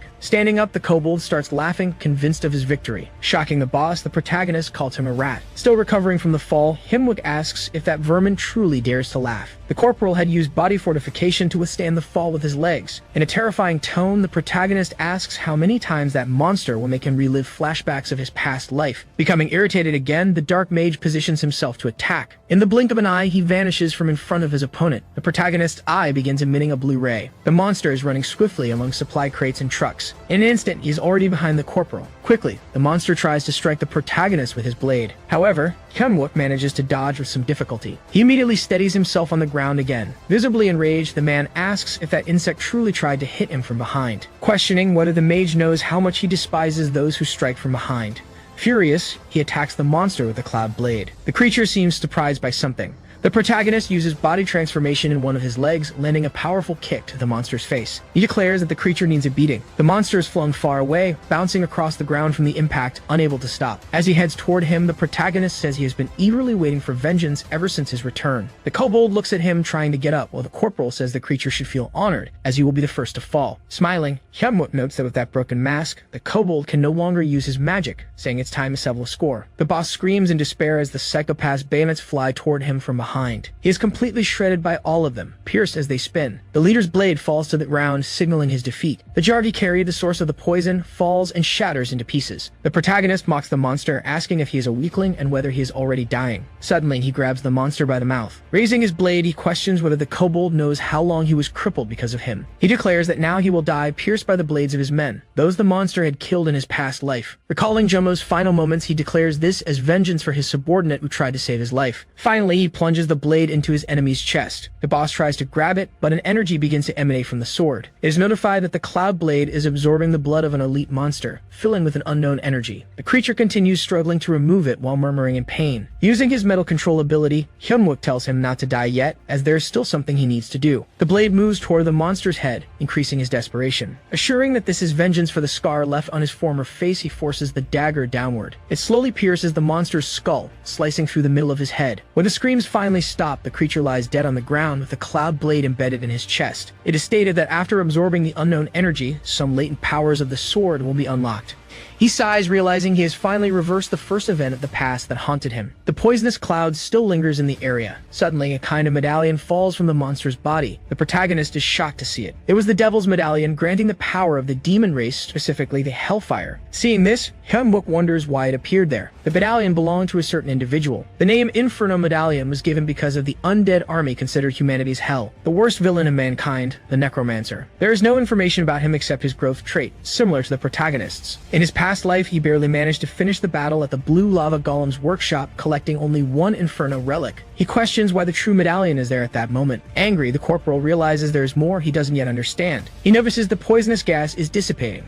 As he asserts that he needs to consume the medallion, someone suddenly calls his name. The protagonist freezes in a mix of fear and shock. Behind him stood Yuna, pointing her sword and demanding to know who he really was. Hyunwook turns to her, mentally lamenting how much she saw. Suddenly, the woman with the spider on her shoulder appears. She remarks that the battle was impressive. Introducing herself, she says her name is Catherine, leader of Seoul's Blue Flower Guild's attack unit, returning to the moment when the lieutenant questions him. The protagonist quickly hides the medallion in his back pocket using his manipulation ability. Awkwardly, Hyunwook asks what she's talking about. After that, Catherine appears, surprising them both. Still wearing her mask, the woman says she saw the fight from afar and was impressed nonetheless. She asks Yunha if she's not the third daughter of the captain of the Paladins, remarking that she's grown a lot. The protagonist is surprised and slightly irritated as well. Yunha introduces herself as the captain of the 1st Battalion of the 3rd Brigade, stating that the area is restricted for civilians. However, Catherine simply ignores her and approaches the corporal. She introduces herself and hands him a card. This was the second daughter of the leader of South Korea's most powerful guild, Blue Flower, and an A-rank player. Hana is confused when she notices Hyunwook doesn't even take the card. Astonished, the woman asks if he doesn't know who is standing before him. Biting his lip, he wonders how he couldn't know. After all, out of all the villains who annihilated humanity, he couldn't forget her even if he tried. He remembers Yuna protecting him, telling him he must survive. The protagonist tells her to get out of his way, while the woman claims she'll be his shield, stating that she would die first if necessary. And unfortunately, that's exactly what happened. As Yuna's body was covered by insects, someone floated under the red moonlight. She had been killed by Hana. Returning to the present, Catherine asks if he doesn't realize this is a once-in-a-lifetime opportunity in front of him. Hyunwook clenches his fists and begins trembling. The lieutenant repeats that this is a military operation zone, ordering the woman to leave. Taking a deep breath, irritated by so many interruptions, Catherine says that soldiers should address each other by rank, telling Yuna to refer to her as the department chief of the Blue Flower Guild. Seeing both women staring at each other hostilely, the protagonist admits this is very uncomfortable for him. To everyone's surprise, a car approaches. An army jeep drives toward them. After it stops, someone exits the vehicle. Hyunha says she was going to report the situation to the battalion commander. However, Kang-sok tells her to wait. The commander begins scanning the area, noticing several dead kobolds scattered on the ground. Even the boss had a blade embedded in its chest. Becoming increasingly nervous about the situation, the protagonist mentally declares that this is the end for him. Kang-sok stares at the corporal with an extremely serious expression. Hyunwook holds onto his soul, which feels like abandoning him, thinking he must handle this alone. The commander expresses pleasure at seeing Hana again, and she asks how Kang-sok Tangsuk has been. He says he's grateful for the guild's help, but since this is a military operation area, unauthorized entry is unacceptable. She comments that typical soldiers are too rigid, saying she almost got what she wanted. The woman kisses her business card and then places it on the corporal's vest, asking if it isn't true and telling him to call her. However, the commander calls out to the protagonist, prompting him to salute. He declares that from now on, the boy is the squad commander for this operation and orders him to prioritize rescuing survivors. Hyunwook wonders what that guy is thinking. And after resolving this situation, he must report everything personally to the major lieutenant. The corporal accepts the mission. With a grim expression, Yuno looks at him. The protagonist is genuinely frightened by her gaze. 1 week after the incident with the 3rd Brigade of the 1st Battalion,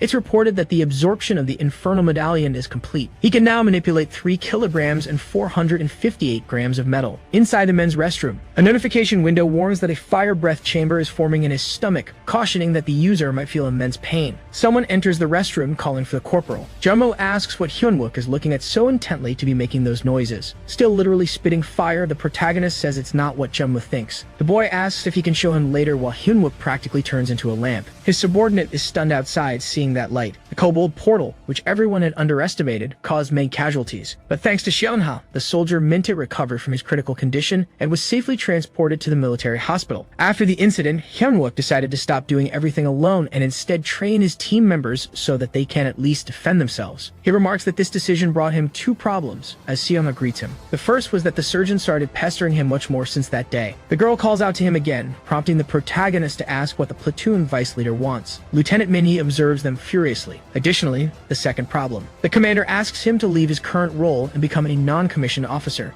This didn't even surprise him anymore. Tangsuk had said the Itaewon operation convinced him of Hyunwook's potential and his dream of fostering a military culture where ranks don't matter, as per his warrior's belief. Hyunwook says he'll think about it during his vacation while internally going mad, wondering if that brute is crazy. After 3 weeks, the day of his vacation finally arrives. Another guy is shocked in the bathroom, seeing a bright light coming from one of the stalls. The system congratulates Hyunwook, saying he's fulfilled the special conditions to gain a new ability. He's acquired the Fire Breath Chamber, which boosts absorption by 50 to 250% and grants the ability to spit fire. The protagonist sits, noting that he can finally put an end to the strange rumors about him spending too much time in the bathroom. After some time, he's looking at himself in the mirror, admitting that with his current state, he might not be able to handle the next portal. The commander faces a crowd of people asking if he'll abandon the Seoul station in the end. They demand the authorities clarify their position, questioning if they'll truly save those people. Meanwhile, at the station, a crowd screams for help as blood spreads. The protagonist realizes he could truly die in this situation. For this reason, he needs to prepare thoroughly during his vacation because it's time to change the future. Elsewhere, the platoon vice leader lights a cigarette, noting it's been a long time since she took a vacation. As she struggles with her lighter, Seonho wonders what's wrong with it. She and Hyunwook lock eyes, leaving both surprised by such an encounter. The woman asks if he has a lighter. She mentally notes that she has unintentionally revealed her true personality. Sometime later, already on the train, Seonha is sitting beside the protagonist. Both of them feel a certain discomfort. The platoon vice leader glances at him and asks if this is his first vacation, commenting that his parents must be happy to have him back. Startling her, Hyunwook says that everyone in his family died when he was young. The girl feels embarrassed and guilty for having brought it up. The protagonist notices her reaction. He tries to lighten the mood, saying that although it was lonely at first, he found people he could consider as family. Siana becomes curious about this. Recalling his past life, he remembers when his battalion praised him. Lost in thought, Hyunwook wonders if they are his friends, colleagues, or comrades in arms. With a faint smile, he concludes that comrades in arms seems like the right term. He gets off at Yangdong Post Station. The protagonist mentions that he has 4 days and 3 nights to prepare for the future, and the first step is to make money. He looks at a billboard next to him, noticing that the owner of Blue Tree is already a multimillionaire at this point. Still staring at the advertisement, Hyunwook reflects that Gordon moves his dirty money through the underworld, buying influential people, players, and powerful items. Through this, he gradually took control of all the networks. In other words, the biggest reason for his own defeat was money. Even though it's practically impossible to have the same amount as Gordon, Hyunwook wants to have enough to avoid getting caught up in his games. The protagonist knows about future important events and where money will accumulate. Therefore, if he invests before others, a small sum will snowball into something massive. But he needs someone who won't betray him. For that, he must trust someone loyal and faithful, even to the smallest promises. Nearby, someone is arguing, saying they don't have the money and asking not to be forced into a being. A man is grabbing another by his shirt, telling him he just needs to take more work. The The man with white hair protests that being a guard at an event is a cursed job, claiming it's humiliating. They notice the protagonist's presence greeting him.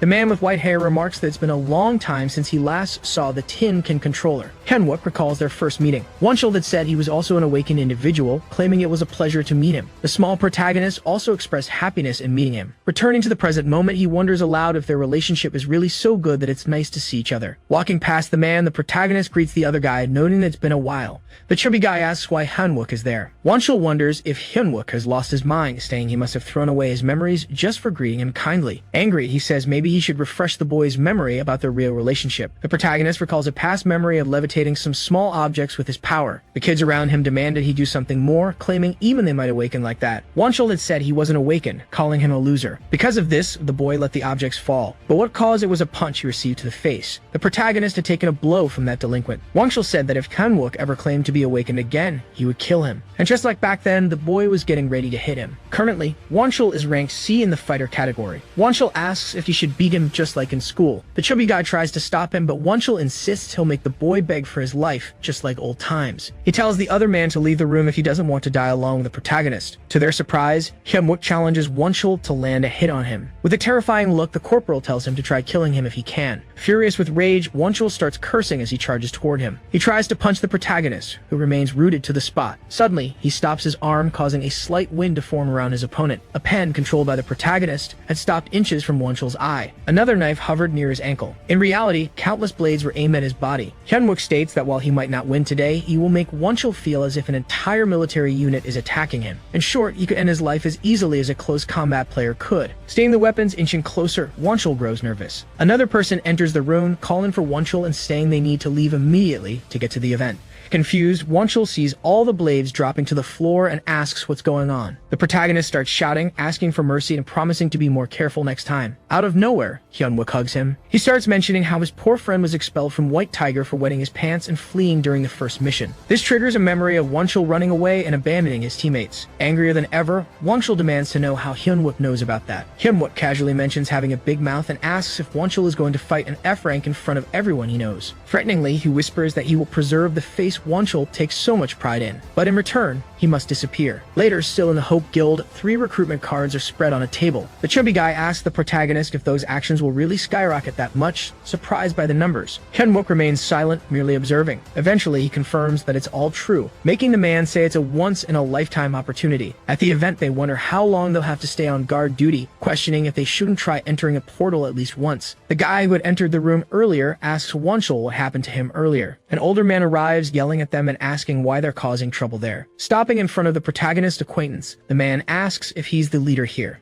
The older man says he had assigned zones A, B, C, and D, adding that if the guy can't read, he should at least work on his hearing. However, the madman simply punches him. The blow lands on the older man's jaw, sending him flying backward. His subordinate looks utterly shocked by this. Completely losing it, Wonchul lands multiple blows on the fallen man. Blood and fragments of asphalt fly into the air. This horrifies all of his companions, who are stunned by the scene. Getting up, Wonchul orders everyone to spread out and look for a man. Completely unhinged, he declares that he's going to kill Hyunwook. Hyunwook was extremely surprised. If those stocks truly soared with those numbers, it would change their lives forever. He apologized to the protagonist, admitting it was hard to believe. Mentally, Hyunwook understood why it might seem unbelievable. Hyunwook then asked if they might have provided that information as a way to exploit him. Hyunwook asked if the guild leader considered him trustworthy based on what he'd seen so far. Hyunwook replied logically, stating he did indeed trust him. Unable to explain that the source of his knowledge came from his past life, Hyunwook simply reaffirmed that everything was true. He showed Hyunwook his conversation with the battalion commander, where they discussed a vacancy for a non-commissioned officer. Hyunwook asked if that was real.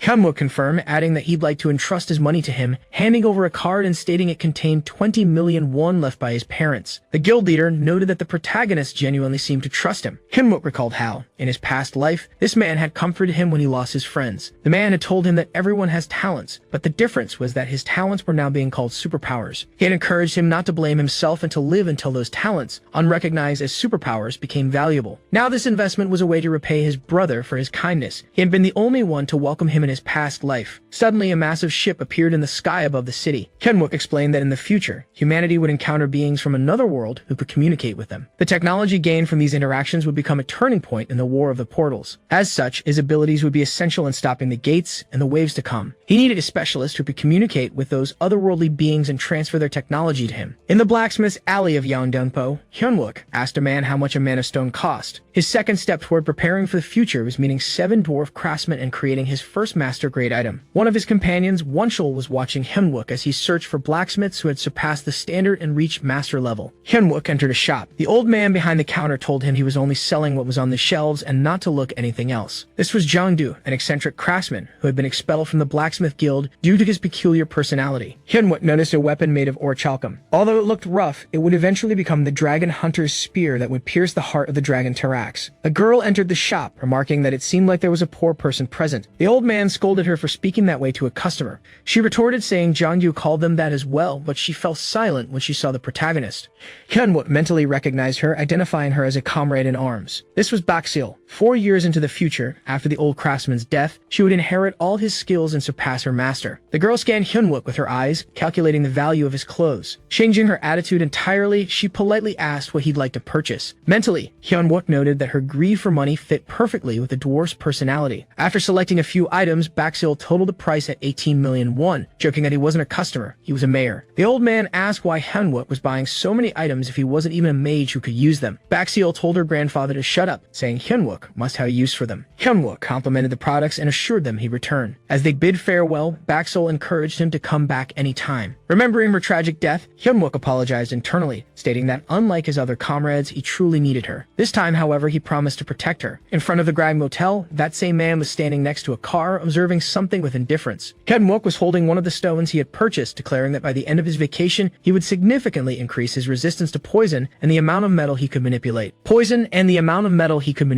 The system notified him that it was absorbing an enchanted metal with poison, and that after absorption, his tolerance would increase slightly. Normally, this process would take the indicated time, but with his airspace, it would proceed faster. With the mineral inside his body, Hyunwook focused all of his flames on it. The stone began to melt, accelerating the absorption process. Using his internal furnace, his metal absorption speed increased by 250%. However, it inflicted severe pain. The system issued multiple alerts as his veins glowed a molten yellow like lava. Despite the agony, Hyunwook grew irritated, snapping at the system that he already knew. He told himself he didn't have much time and needed to consume it all and endure the pain. 2 days passed. One man told Wonchul that the kid hadn't left his room in days. Inside the motel room, one of the windows was open. The status window showed that level 2 poison resistance was being developed, along with 17 kilograms and 499 grams of manipulable metal. Around his body, traces of his manipulation power combined with his airspace ability formed a kind of electrical current. Hyunwook confesses that having level 2 resistance isn't as good as he had hoped. However, he is now able to manipulate around 60 daggers. The system notifies him that he has undergone his first latent breakthrough, acquiring the skill Metal Break. With this skill, he can disarm practically any equipment. That is sufficient for now. Suddenly, he senses something approaching the entrance. Turning to face it, he waits for his new opponent. Wonchul bursts through the door. He complains that the protagonist isn't even shocked, asking if he had been hiding there the whole time. Hyunwook calmly replies that as a soldier there are numerous government restrictions on him, and asks Wonchul if he couldn't just leave. The man starts laughing, dismissing Hyunwook's concerns as nonsense. With that, Wonchul charges at him, shouting, "Do you think you're going to die?" Throwing a punch at Hyunwook's face, he yells at him to just die. However, Hyunwook activates his body transformation. Wonchul is taken aback, startled by what he sees. Frightened, he asks, "What kind of body is that?" Hyunwook suggests they take the fight elsewhere, pointing out that they'll both be caught in trouble if they continue there. Meanwhile, guests from other rooms start coming out, asking if the noise is coming from another portal. The man manages to free his hand, cursing at Hyunwook and calling him a scrap heap. Angry, Wonchul asks how the brat dares to bluff against him as he prepares to land a kick. Dodging the attack, Hyunwook responds, 2 days ago it might have been a bluff, but not anymore. Using his steel body, Hyunwook counters with a strike to Wonchul's stomach. The man immediately screams in pain. Hyunwook, with a cold tone, tells him he only wants to ask one question. He says that this isn't even close to the pain Wonchul inflicted on him in the past, demanding to know why he's going so far. Wonchul sneers, accusing Hyunwook of arrogance just because he landed a hit. Using an ability in his leg, Wonchul warns Hyunwook not to look at him with those eyes. A powerful vortex of air begins forming around Wonchul's leg, surprising even Hyunwook. Hyunwook yells at him again, asking if he hasn't realized that civilians are getting caught in the crossfire. Still enraged, Wonchul dismisses it, saying it has has nothing to do with him. Hyunwook watches in disbelief as the situation spirals further out of control. Realizing he is the target, Hyunwook tries to think of a way to minimize the damage to the building. Deciding quickly, he heads toward the window. Wonchul shouts, demanding to know where he thinks he's running to. Hyunwook leaps toward the window, attempting to escape to the outside. However, Wonchul unleashes his attack on Hyunwook. The resulting explosion is powerful. Hyunwook absorbs part of the impact, but it still throws him outside. The only damage to the building is the wall of his room, which is completely destroyed. Wonchul, in his frenzy, jumps out after him, declaring that he will kill him. He was still in the air, activating his steel body ability. Controlling the metal, he concentrated his power in his foot. Wonchul launched an attack mid-air. Hyunwook responded by using a chain of abilities. Wonchul was surprised by the fact that Hyunwook had changed his trajectory despite having no support. Thanks to his ability, the protagonist managed to evade the attacks and land on the other side. Although he couldn't fly like in his previous life, he could move by using body transformation and metal control abilities. Wonchul appeared above him, declaring that even if the military had given Hyunwook some cheap tricks, they wouldn't be enough. The protagonist swiftly dodged using his ability, while his enemy's attack struck the ground with a thunderous impact. People began observing the fight, wondering if the commotion was caused by those players. Wonchul mocked him, asking if he would continue dodging like a rat. Extremely irritated, he demanded that Hyunwook confront him directly. He began throwing a series of blows, trying to land a hit on the boy. The attacks were so powerful that they generated strong winds, lifting even nearby vehicles. People urged others not to go down to the first floor, saying they had already reported the situation. As a soldier, Hyunwook couldn't retaliate with full force, nor could he involve civilians, as it might ruin his plan for the station portal. Wonchul quickly regained his footing on the ground. Meanwhile, the surrounding people were watching and filming the fight. Wonchul sneered, asking if Hyunwook wasn't retaliating because of the eyes watching him, adding that they should get rid of the nuisance. He activated the power of his equipment once again. Hyunwook opened his arms and shouted loudly, declaring there were innocent people in the building and that he couldn't destroy it. He firmly stated that these people had nothing to do with their fight. Wonchul dismissed this, claiming they were all garbage anyway. Charging at both Hyunwook and the building, he roared in anger, commanding them to writhe in despair as they tried to stop him. Angry, Hyunwook vowed to end his life as a player. A strange blue current formed in Hyunwook's eye. This energy transformed into two circles, one above the other. Using this newfound power, he broke his opponent's equipment. As Wonchul attempted another attack, his armor began to buckle. Hyunwook had activated his metal bending ability. Blood spilled everywhere. A scream of pain echoed throughout the building. Wonchul collapsed on the ground, trying to stop the bleeding in his leg. Terrified, he asked what Hyunwook had done as he desperately tried to crawl away, pleading for him not to come closer. The protagonist coldly said he would ask one last time. Why was Wonchul going to such lengths? Wonchul sneered, replying that if an insect dared to sting him, he would obviously kill it. Hyunwook stated that someone like him, who constantly displayed a superiority complex, didn't deserve to be a player. In his mind, Hyunwook thought that people like Wonchul always ended up as villains. Wonchul, on the other hand, retorted that Hyunwook wasn't all that powerful.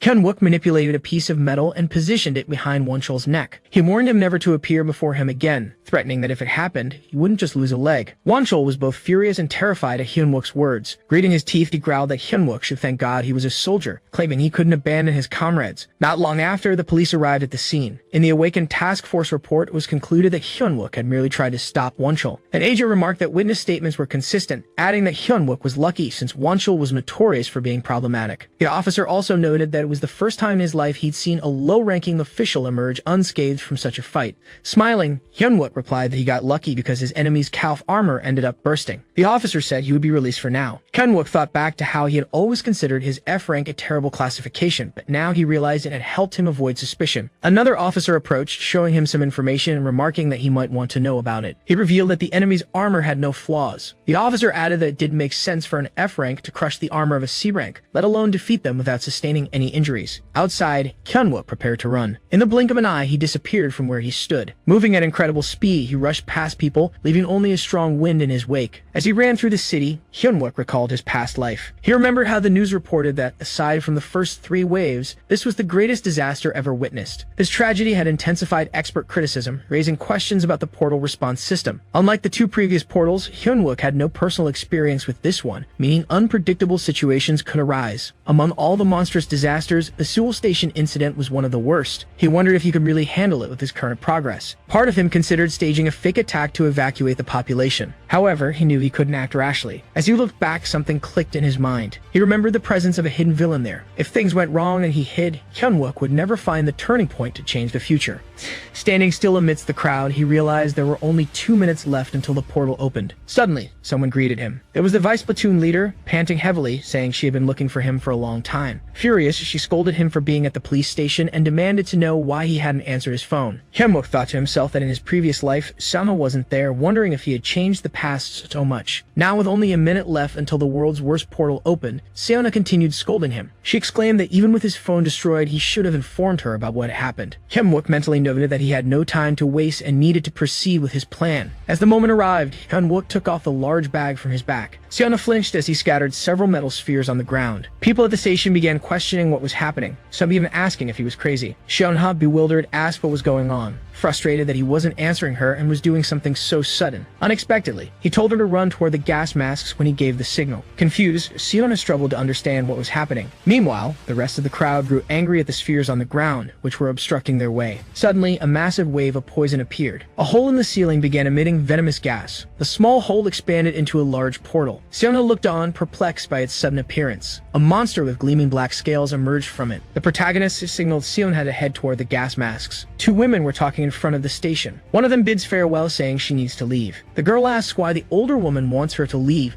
insisting she would accompany her to the train. Her mother replies that she just doesn't want her to get tired. The girl asks if she isn't sad, saying they don't even know when they will see each other again as a dark mass approaches. Suddenly, the black mass passes between them, forming a barrier and frightening the girl. She doesn't understand what just happened, as she was talking moments ago. Terrified, she calls out for her mother while a large black sphere forms a capsule, isolating the station. This was the misfortune event. You could enter the zone, but you couldn't leave. Everyone had to survive for 6 hours or kill a boss. Returning to the moment when the portal opened inside the station, the protagonist tells the girl to run to where the gas masks are. As the monster starts emerging from the portal, Hyunwook also begins running, shouting at her to do as he said. The giant spider falls into the station, causing massive destruction to the floor. People begin running frantically while the monster screams. The crowd panics, running so chaotically that they trample each other. Unlike them, Hyunwook moves toward the creature. He tells Seona to ensure of her own safety first and not to forget to grab a gas mask. Annoyed, she begins to protest, saying that she too is a soldier and has no intention of surviving alone. Even though she isn't a combatant, she will evacuate the civilians. She adds that she trusts him, which is why, as his platoon leader, she orders the corporal to survive at all costs. The protagonist gives a faint smile upon hearing this. Introducing himself as a corporal, he says he will follow her orders. An older man questions whether Kang-seok really wants to put so much trust in a rank F soldier. The commander responds that he doesn't believe in talent evaluations. The general appears visibly irritated, not liking what he just heard. The commander explains that rankings are based on the expected outcome of a trait, but undervalued individuals are dying. Jung-kil asks if he's trying to teach him something. This was the general of the 3rd Brigade, ranked 31st in South Korea. The commander quickly denies it, saying that's not the case. The general retorts that all the veterans are moving to civilian guilds and asks who would volunteer if he promoted a rank of officer. He also questions what's wrong with the military system, claiming he could shout to the world that the AMT should be disbanded. Kang-seok remains silent, clearly uncomfortable with the reaction. Jung-kil remarks that he understands if the commander saw something in that guy, but bug is still a bug. He then answers a call, asking what it is now. Someone informs him that they've received news of a portal opening at Seoul Station, a misfortune event. Both men look shocked by the news. Returning to the station interior, the guards are using their powers to try and stop the boss. One soldier asks the team leader what kind of spider monster this is, knowing he's never seen one like it in the field guide. The creature raises its leg to attack him. The officer freezes, unsure of how to react, while one of his teammates rushes to save him. The man manages to rescue his colleague just in time. Another soldier stumbles slightly as the monster slams its leg into the ground. After leaping to save his friend, they land a short distance from the attack. Manhwa orders his soldiers to stop using fire attacks and switch to ice while he readies his shield and grabs a blade. Following his command, they switch to the freezing rune. He uses a skill called Eruption. With it, they manage to unleash a strong blast of ice against the creature. Thanks to this, the soldiers are able to immobilize the boss for a moment. The team leader, still trying to protect his fallen comrade, realizes the freeze won't last long. He knows he needs to take at least one of the monster's eyes while its legs are frozen. Manhwa orders everyone to maintain the ice rune, saying he will attack himself. The team leader's sword glows as he launches himself toward the giant creature. The boss, initially focused on the fallen man, suddenly shifts its gaze to the soldier leaping toward it. The soldier shouts as he prepares to strike, but the giant spider breaks free of the ice, shaking off its restraints. It opens its mouth toward the man. Someone yells for him to use his shield. The leader complies, raising his shield as the protagonist's metallic spheres fly toward him. Using this momentum, Hyunwook propels the man backward, saving saving him just in time. The giant spider searches for the one who interfered. Standing among the spheres is Hyunwook,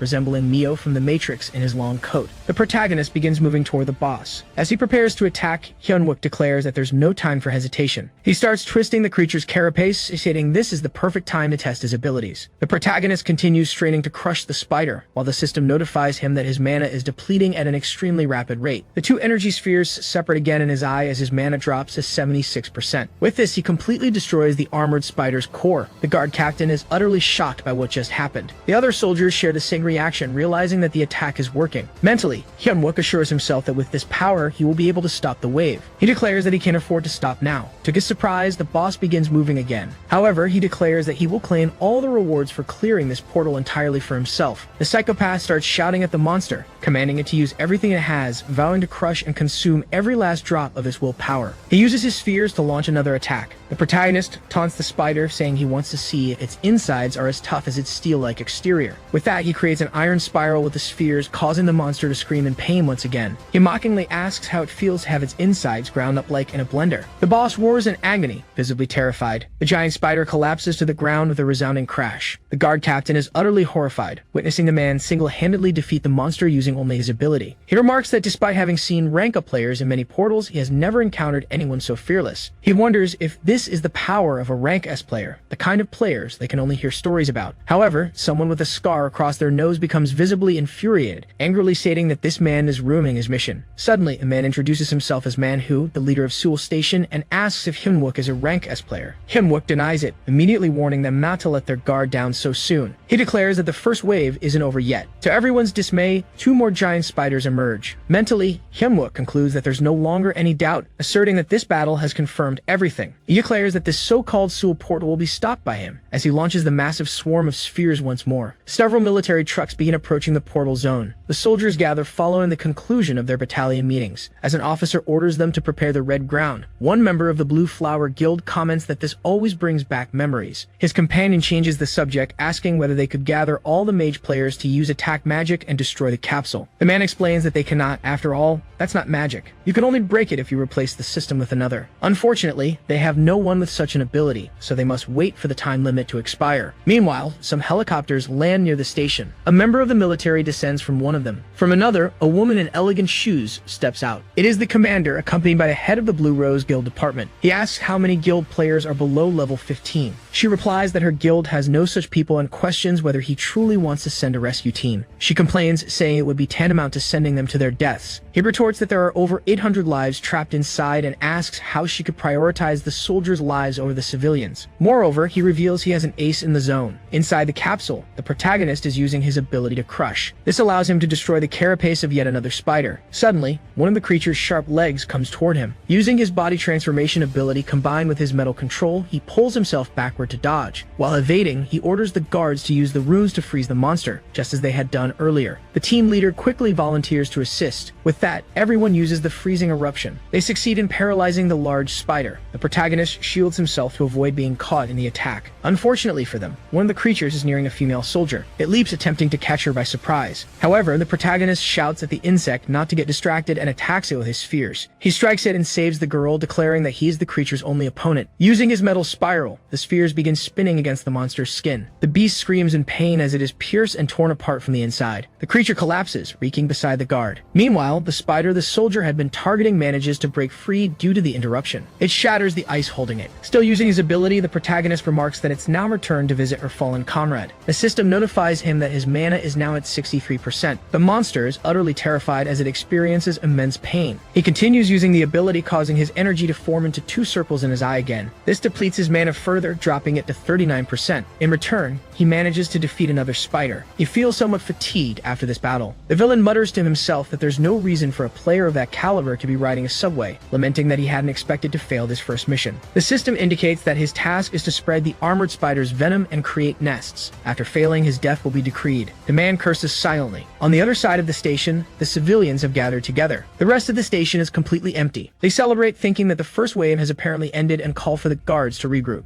The guards thank the protagonist, stating that if it weren't for the high-ranking player, they would have died, and ask for his name. However, the boy doesn't respond and looks at them with a terrifying expression. The soldiers are confused, except for one who appears to have fallen for him. The team leader asks if there's a problem. Mentally, the protagonist questions if the person is not present, swearing that in his past life, it was said the villain was one of the guards. Suddenly, the surgeon appears, calling for the protagonist. He realizes he had completely forgotten about her. Seeing the woman address him as a corporal, man who wonders whether ranks players are exempt from military duties, she reports that they successfully evacuated the population, placing them in rooms with narrow entrances, and asks if he stopped the wave alone. She demands that he report every detail of what happened. Mentally, he notes that he has no time to waste. The team leader asks about the corporal's rank. The protagonist replies that it's irrelevant right now as this might be a double portal. Both look extremely confused and alarmed. He decides he can't waste time looking for the villain among 800 people, so he must stay one step ahead. Outside, the commander names Lieutenant Minhee as the field commander for the Seoul Station rescue operation. Minhee introduces himself as the leader of the 2nd platoon. The onlookers start murmuring, questioning why the leader of the 2nd platoon hasn't reached level 15 despite being rank C. Hearing the whispers, the man becomes visibly irritated. Kang-suk orders them to stay focused, saying that despite the heavy burden on his heart, he will send them inside and they need to save the civilians. All comply with the lieutenant major's command. To their surprise, he calls for Minhee again, ordering him to report all of Corporal Hyunwook's contributions and operations. The lieutenant is shocked, asking if he's really referring to Hyunwook's achievements. Back inside the capsule, the 2nd portal appears. Suddenly, a skeleton with a hole in its skull emerges. The system window notifies that the monsters will not attack it. Angrily, the skeleton questions the meaning of not attacking, stating that all the monsters are dead. It has 3 missions. The first one has failed, and the second requires it to kill at least 500 civilians by any means necessary. The villain tells himself he needs to endure, as completing this mission will allow him to become an ordinary villain. Suddenly, the protagonist's fears come flying toward him. The villain begins generating roots to defend himself. He creates a sort of barrier around his body. With a sadistic smile, the man asks what the protagonist is doing, declaring that he's a railway guard. Hyunwook responds that the man had been hiding among the civilians, avoiding suspicion as a guard, so he'd kill them later. He comments that the villain really twisted his brain to pull this off. Calling him by name, Juseop, Hyunwook says it's been a long time. The villain asks who he is and whether they've met before. Smiling, the protagonist assures him that he knows him very well, calling him a little villain. The villain looks terrified. He starts claiming that he doesn't know what the protagonist is talking about, but warns him that he shouldn't have said the word villain out loud. He adds that he has seen Hyunwook's metal manipulation ability and assumes he is a Ranka player. The villain says he understands the protagonist's confidence but asserts that ranking doesn't matter when compatibility is involved. He declares that those little metal marbles won't do anything against him. However, Hyunwook prepares his flaming breath. Opening his mouth, he forms a fireball and asks if the villain's ability is compatible with that. Back in the past, this guy was destroying a part of the city with the cannibal tree ability.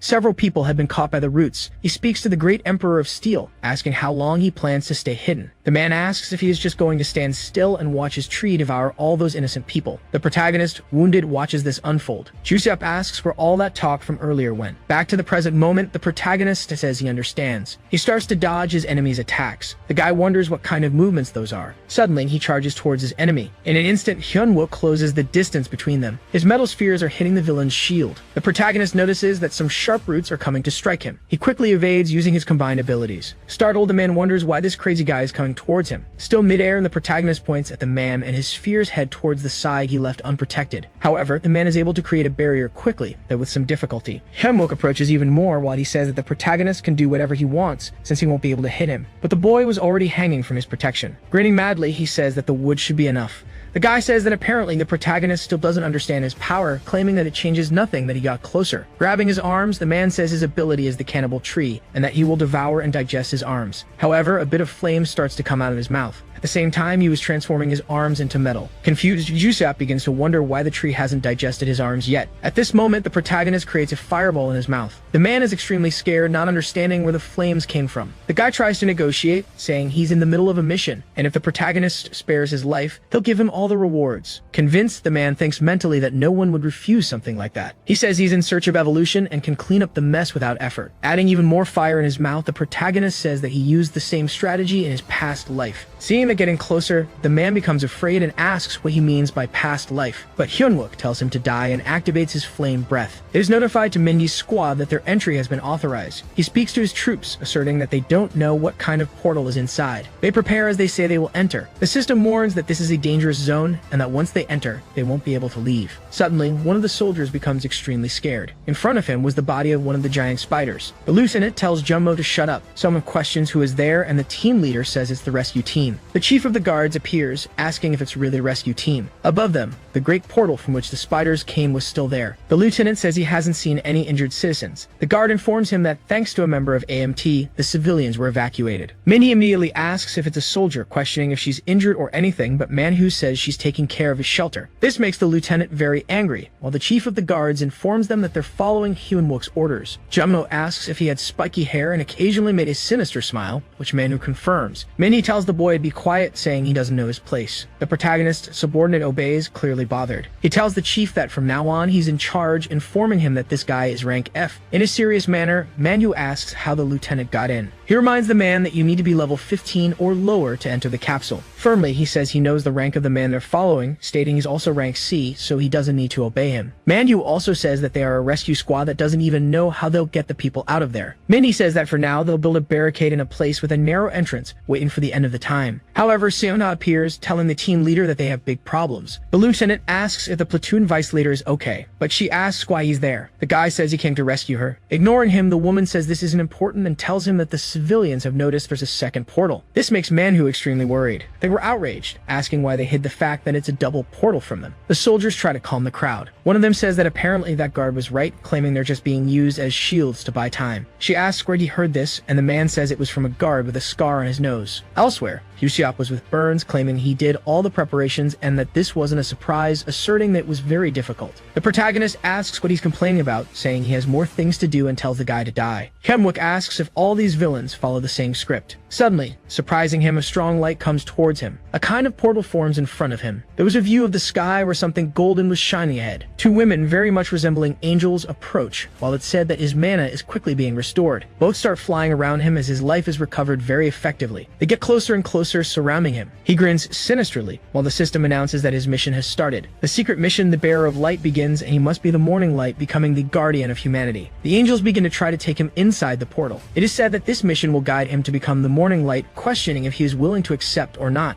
Determined, the protagonist says his decision is obvious and refuses. Both angels are extremely surprised by his response. The system asks if he really wants to refuse, but Hyunwook says that, in the end, they are just a group, and depending on the rewards granted, his actions will be periodically restricted. Above all, this quest is not so simple. If this mission is misused, a guardian can become a villain in moments, just like the worst traitor of humanity, Gordon Precy. After all, he was also a guardian. Irritated, the protagonist asks how many times he will have to refuse. The golden-haired angel looks at him as though she is judging him. The red-haired angel does the same. However, she seems angrier than the other. As such, the divine portal begins to close. After it finally disappears from in front of him, the protagonist begins to use his ability. He picks up a key that was in the middle of that mountain of bones. It is notified that he has obtained the level 2 Akashic Cabinet key. This was the item Jusiap had been searching for. Or rather, this reward is a necessary object for the villains. In this case, of course, he will keep it to eliminate all those insects. The chief of the guards goes to the civilians, demonstrating that he is the only one with a scar on his face, explaining that it was fake. Others ask if he is sure it wasn't him, but the man in the suit repeats that it wasn't. However, he says that, in any case, they hid that there was a second gate, so there's no guarantee that they aren't shields. The protagonist mentally curses that guy, noting that even before dying, he caused an uproar. The lieutenant was talking to one of the people, trying to calm them down, using his authority. The protagonist sees that the major lieutenant really didn't give up on the station until the end. But the population says they can't trust a rescue team with only 6 people. However, catching everyone's attention, the protagonist asks what's going on. Hyunwook shouts, questioning if they still don't understand that if the second wave starts, everyone there will die. The guy says they can't trust them. That's why they're in this situation. Irritated, the surgeon asks if he has another way to survive other than trusting them. Everyone is stunned by how he spoke to the crowd. He says that the railway guards fought with their lives on the line, and that should be enough. He asks if there's anyone else who has put their life at risk. Minnie curses the protagonist, asking how he dares speak to the citizens like that, questioning where he's been hiding all this time. Angrily, he says he just defeated the second portal. Seona is surprised while Jummo calls for his surgeon. The chief of the guards mentally admits that this must be expected from a rank S. The lieutenant starts cursing him, saying he's lying shamelessly, claiming he wouldn't be able to do this alone. He says the second wave will start soon and tells the citizens to hide, while the guards and the platoon leader follow him. The chief of the guards promptly agrees, calling him sir. Minnie wonders if that is really the surgeon she knows, noting that he now has authority equal to a commander's. Back at the location of the first gate, Jummo hands the cloud sword to the protagonist and the spellbook of the platoon vice leader. He asks everyone to gather there, informing them that there is something he needs to tell them all. Hyunwook says that the spider doesn't appear in the guides, which means the next one will probably be yet another monster they don't know. Still, something was missing for it to be a monster from a bad luck event. The chief of the guard says he also noticed something strange. Therefore, he believes it was due to the first wave, stating that according to the progress, venomous monsters might appear. Irritated, the lieutenant wonders why the vice leader, along with the guards, is listening to that loser.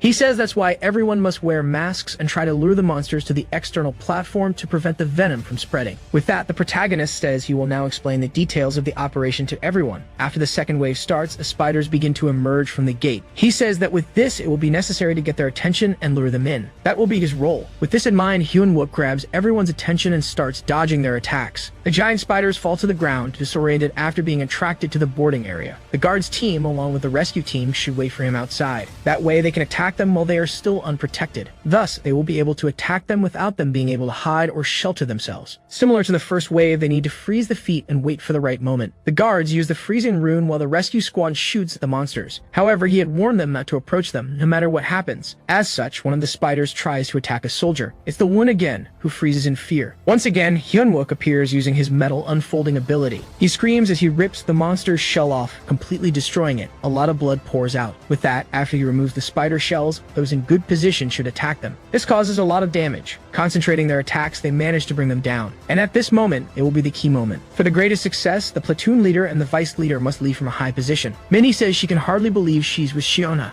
And if the platoon leader helps her teleport frequently, she will be able to concentrate 100% of her mana on tearing off the armor. And if the vice leader keeps replenishing the lieutenant's mana, she believes that together they can use teleportation until the end. She asks the platoon leader, who is capable of recognizing and dealing with risky situations for each unit, if this plan is good.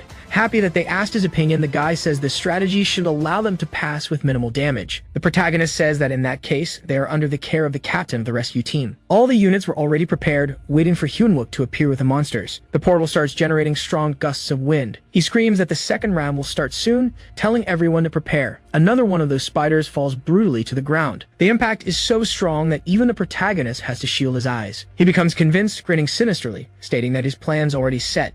The status window had said that they need to survive for 6 hours or defeat the boss. This armored spider was different from the others, much more robust. He realizes that this is the true boss of the place, not believing what is happening. The creature stands up like a human, being extremely larger, and it is said that the boss monster has finally appeared. Hyunwook tells everyone to flee, while it is announced that they need to defeat the boss. Mentally, the platoon leader wonders what is happening, stating that he needs to control the situation first. He orders everyone to stay in their positions while telling the protagonist that he must lead them away from the civilians. The monster looks toward Hyunwook. It starts growling and making some noises. With that, the boss lets out a loud scream in his direction. He remembers that this boss appeared after the second wave. The soldiers below feel the pressure of this, while he wonders why the future has changed. Everyone, without exception, covers their ears from the immense noise. He realizes it's probably his fault. The giant spider tries to land a blow on him, but by luck, Hyunwook manages to dodge. The force of the attack is so great that everything around him shakes. He needs to take action, or else it will be annihilation of everyone. The protagonist uses his metal distortion ability. With this small attack, his mana goes down to 72%. The system notifies him that the ability used was ineffective since the resistance is greater than the breaking force. He launches another strike attempting to end the boy. However, Hyunwook uses his chain of abilities, managing to dodge the spider's paw. He continues dodging the attacks while trying to get closer. The sergeant notices that the pillar was destroyed with a single blow, realizing that his fortification ability wouldn't be enough to protect him. But still in the air, he thinks of a quick idea, noticing that the monster really destroyed the pillar. Interrupting his thoughts, the boss attacks him again, but he uses the combo of abilities and dodges. Supporting himself on the spider's paw, he begins to run. Even with slim chances, it's the only option he has at the moment. After gaining speed, he leaps upwards. Minnie asks what that crazy person is doing, telling him to lure the beast away as per the original plan. But mentally, Hyunwook assures that the lieutenant will understand, remembering a time when he was talking with him. The protagonist thanked him for his help,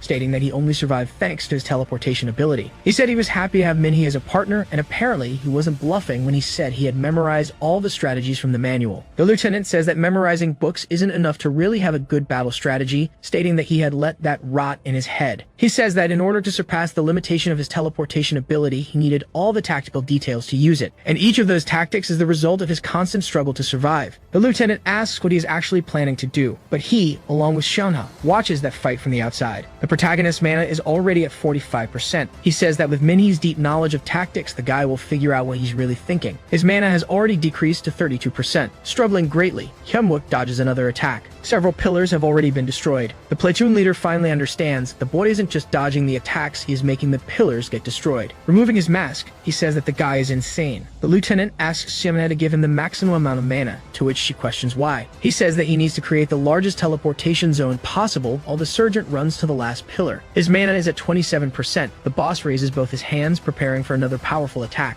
Destroying the ground completely, he causes the protagonist to lose his footing. In addition to being startled, he feels great pain from the rocks. But he manages to reach the pillar, seeing that another blow from the boss is coming toward him. Hyunwook uses the body transformation, turning his entire front side into steel, leaving him with only 3% mana. He is thrown far away as the pillar is broken in half. Much of his defense is completely destroyed. He slams his back against a wall, creating a crater. The whole place begins to collapse. With this, he realizes that he has finally managed to destroy all the pillars that were holding the structure up. However, he can't let the monster realize that the place is falling apart. Trying to escape from the crater, he says that he needs to serve as bait. Minnie calls him a lunatic and tells him to get out of there, but he remains where he was thrown while the event boss heads toward him. The lieutenant creates a portal under one of the monster's paws while saying that he won't last much longer. Hyunwook asks Minhee to do it or else they will die. The platoon leader starts putting in a lot of effort, trying to launch his power. He finally manages to create a giant portal to make the monster fall into it. The beast falls into the same place again. The boss looks up, noticing something. The entire structure is collapsing on top of him again. The protagonist smiles, stating that he knew the lieutenant would do a great job. As the place collapses, he says he's proud of his partner. Minnie begins to cry as she calls for him, declaring that he is a psychopath. Siona finally understands the situation and screams his name desperately. Hyunwook recalls his past life once again. He speaks to Yuna, mentioning that they lost many comrades, making him question whether he should really be the leader. The woman looks at him silently. Suddenly, she calls him by name. Angrily, she tells him that he's pathetic, asking who decides if he deserves to be a leader, also questioning if he doesn't trust himself. The protagonist simply averts his gaze, back to the moment when everything collapses. He was still stuck in the hole in the wall.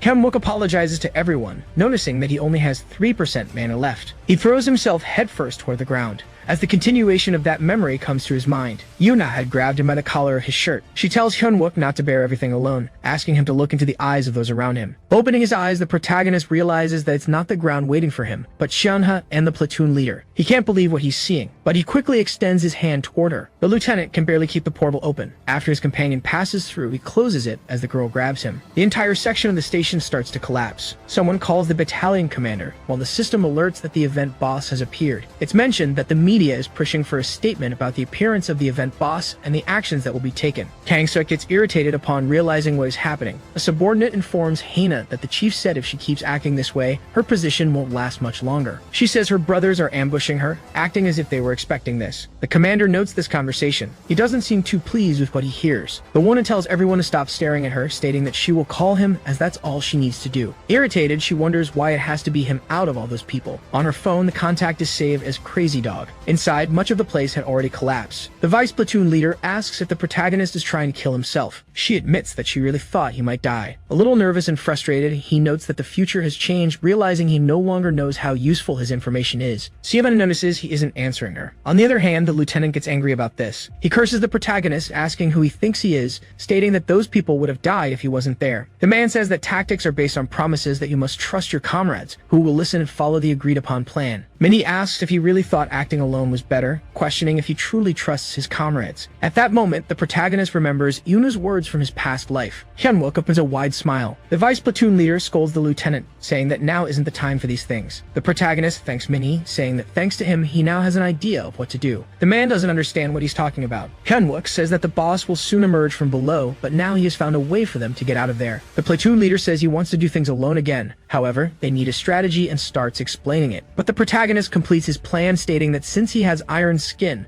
they will use electricity and everyone will need to work together. He asks everyone to listen to him, stating that from now on, the boss's death is Jumbo's responsibility. The boy, nervous, asks if it really has to be him. All the reporters ask Kang-sok for a statement, questioning what will happen to the people inside the station. They ask him to provide any additional details confirmed so far, saying they will make a summary. He replies that at this moment, the event's secondary rescue team has been sent. They ask if he really sent a team with soldiers below level 15 to face a boss. Back at the capsule, the boss emerges from the wreckage. He looks around trying to find the survivors. The beast starts making noise again. He screams once more, creating a massive sound wave. It was so powerful that the protagonist and his companions have to strain to stay in place. Suddenly, something catches his attention. Above his head, a large water magic spell is being formed. Manhwa orders the guard team to release the water orb. All the members were hiding behind pillars and other objects. After the monster gets completely soaked, they use an amplification rune. With that, Hyunwook tells his subordinate to use the electric attack. Junmo hits the circle with his electrified hammer. This causes it to take massive damage thanks to his metallic body. He screams in pain as he takes a strong shock. The boy calls out for his surgeon. The protagonist tells him to keep holding on until the ice rune is ready. Suddenly, someone shouts, telling everyone to stop moving. The soldiers, along with the guards, place their hands on their necks as they fall to the ground. Even the lieutenant feels something. Everyone, including the monster itself, feels that pressure. Kang-seok says that the second team consists of only one S-rank player with no level restrictions. The king of Taesin's fist, Han Taesin, the Fist King, the second strongest in Korea and ninth in the world ranking. He says that everyone has worked hard. The man states that he will take care of this from now on, asking everyone to rest. The protagonist realizes that this is the true authority of an S-rank. This is the lazy tiger. Taesin says he doesn't like to eat at the same table, so if anyone is after his snack, they can already consider themselves dead. The protagonist assumes that after no longer being able to trust his past information, he planned to survive for 5 hours. But that was before Taesin's unexpected appearance. In his past life as an S-rank player with no level restrictions, Taesin was thrown into the misfortune event at the last minute. After clearing the portal, he became known as the Invincible Fighter.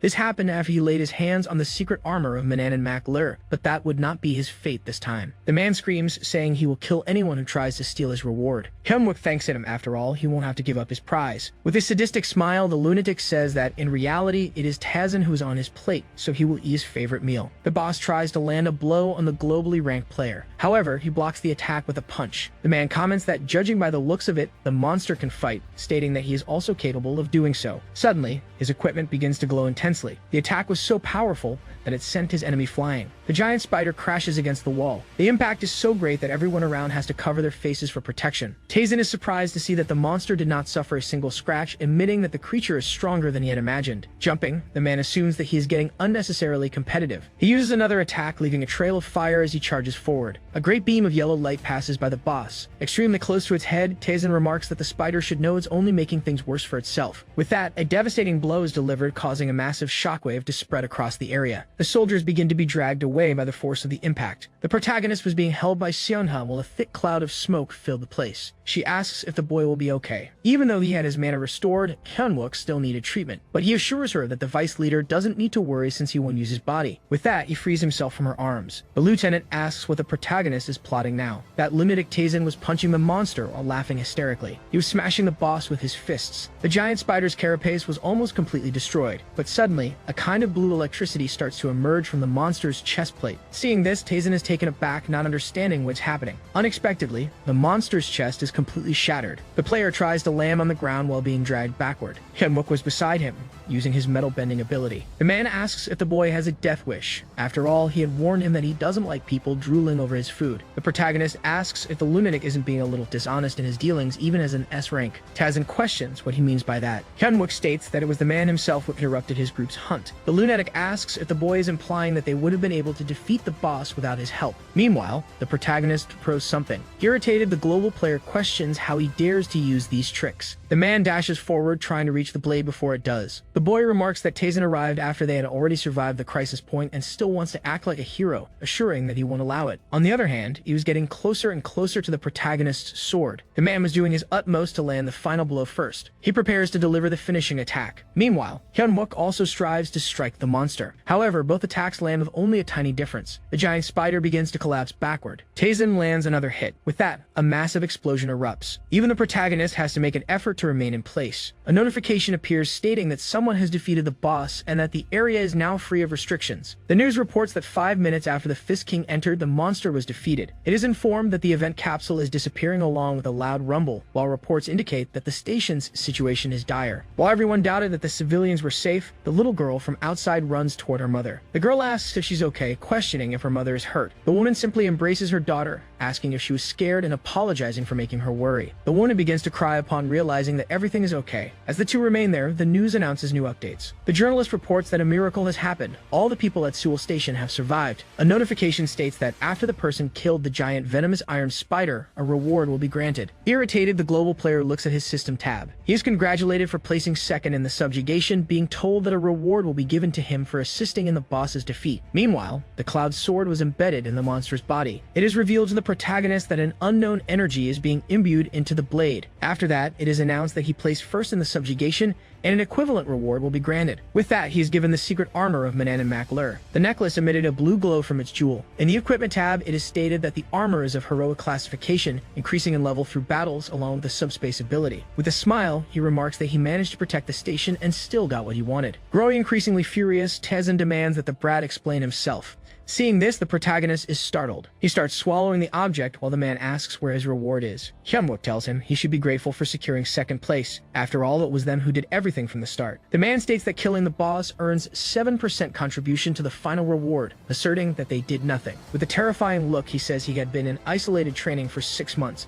but had to come here, therefore he needs compensation. Becoming more and more intimidating, the man asks how the protagonist plans to compensate him for that. Irritated, the protagonist wonders if that guy really wants to talk about time with him. After all, he had to return to the army and do everything all over again. The lunatic continued exuding his power. He asks if the brat understands who he's dealing with. Someone tells Tezen to stay calm. Mentally, Hyunwook states that if they were rewarded according to their contribution, no one would be able to compensate him for everything he had done. The guy starts boiling with rage as he stares at the protagonist, growing increasingly furious. Charging toward him, he calls the corporal a lunatic. With not much else to do, Hyunwook simply closes his eyes. The battalion commander, along with Hana, arrives at the scene, asking what they are doing. The player is surprised to see her there. Confused, the protagonist also looks at the two. With a severe look, Kangseok states that the portal has already closed and questions what the King of the Fist thinks he is doing. With a smile, Hyunwook assumes that this is the perfect moment. He grabs his opponent's equipment, thanks him, and says it was a pleasure meeting him. Tezen doesn't understand what is happening. On the other hand, the protagonist says he's leaving now. He leaves the global player behind along with the woman from the blue flower. The commander asks if the corporal is okay. Hyunwook quickly introduces himself and assures that he was not seriously injured. The lunatic yells again, demanding his enemy to return, but the woman orders him to shut up. She says she doesn't know what's going on there, but the entire nation is watching them. She informs him that if he causes any trouble there, not even his guild will be able to salvage his reputation. Suddenly, someone orders everyone to make way. After all, the general was approaching. Surprisingly, a portal begins to open. From within the portal, an old man emerges, heading toward Tezen. The general greets the King of the Fist, noting that it's strange he's still there. The lunatic continues to keep his eyes fixed on something. Junkyul notices this and perceives the man's anger. Meanwhile, Hana was a bit nervous about that presence. The general of the 3rd Brigade asks if there is any problem there, especially since even the guild master's daughter is present. She claims there is none, as the portal has already been closed. With a smile, the old man says that if it's the Blue Flower Guild, then there shouldn't be any issues. Mentally, the woman notes that the old man is terrifying. The commander quickly salutes the general. Hana asks Tezen why the station is in such a state,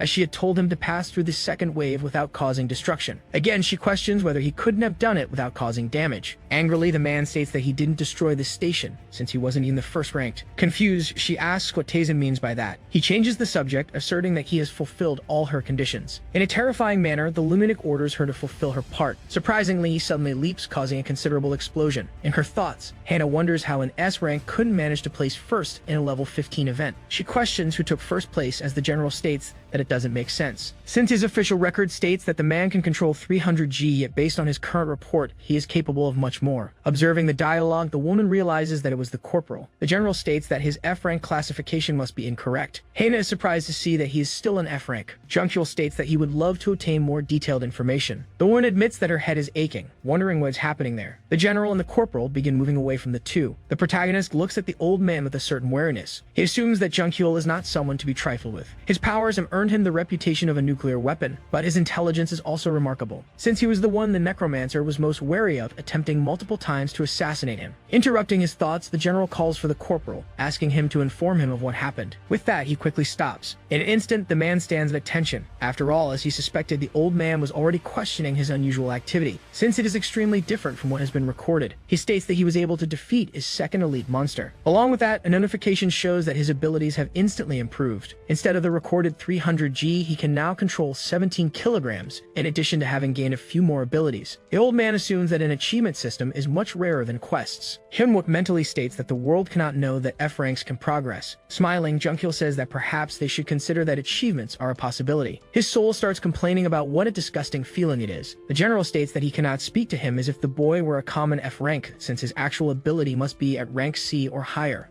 Frightened, the protagonist wonders if the old man also wants to exploit his powers. On the other hand, Junghyul states that the corporal has done a fantastic job, asserting that he should receive a reward for it. He continues, asking if the boy wants armor or something similar, making Hyunwook realize that that is the case. With a wicked smile, the protagonist says that in reality he wanted a specific weapon, but perhaps not even the general could obtain such a thing. Curious, the general asks what kind of weapon it is that even he couldn't wield. Excited, the corporal says it's one of the precious pieces of equipment, affirming that it is of heroic classification.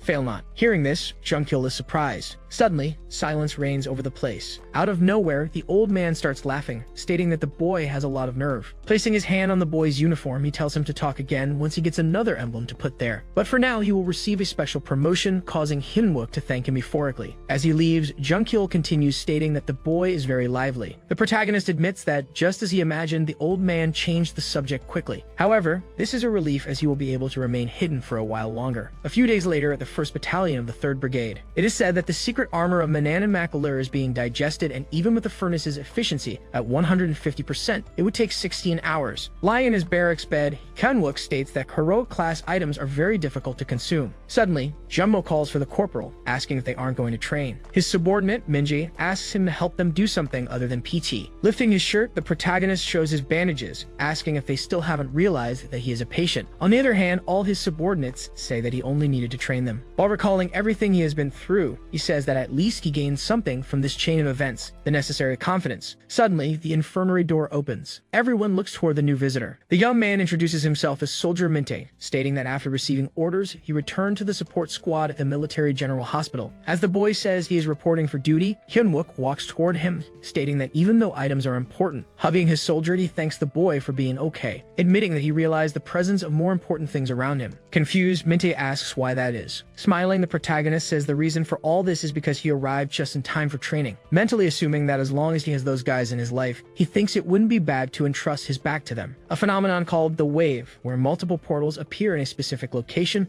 will emerge in Seoul, turning the city into its own version of hell, and the only one who knows about this future is him, wondering if he will really be able to stop it alone. Also questioning whether those guys could survive in the midst of such a situation. While encouraging himself, he says that this time he will make sure of it, and at that moment, Minte enters through the door. He assumes that he won't be able to stop the wave alone, so he will need everyone's help. Thus, he tells the boy that they will begin training, and so he will make those guys by his side stronger and stronger. Only then will he be able to save everyone. Startled, Jumbo says that people below rank C are not allowed to use that training center. Grabbing him by the neck, the protagonist states that they were the ones who asked for real training. He maintained a stern gaze. Hyunwook questions why they are so intimidated. After all, except for Jumbo, everyone gained levels during the misfortune event. Disheartened, the boy says they were just the reserves back then. Even so, they need to evolve without anyone's help. Seeing this, the protagonist asks if that is the reason, affirming that, in that case, he will be the support for his subordinates. Excited, Jumbo asks if the corporal will really do that. Suddenly, a gate opens while its interior remains completely dark. All members of the protagonist team become nervous about it.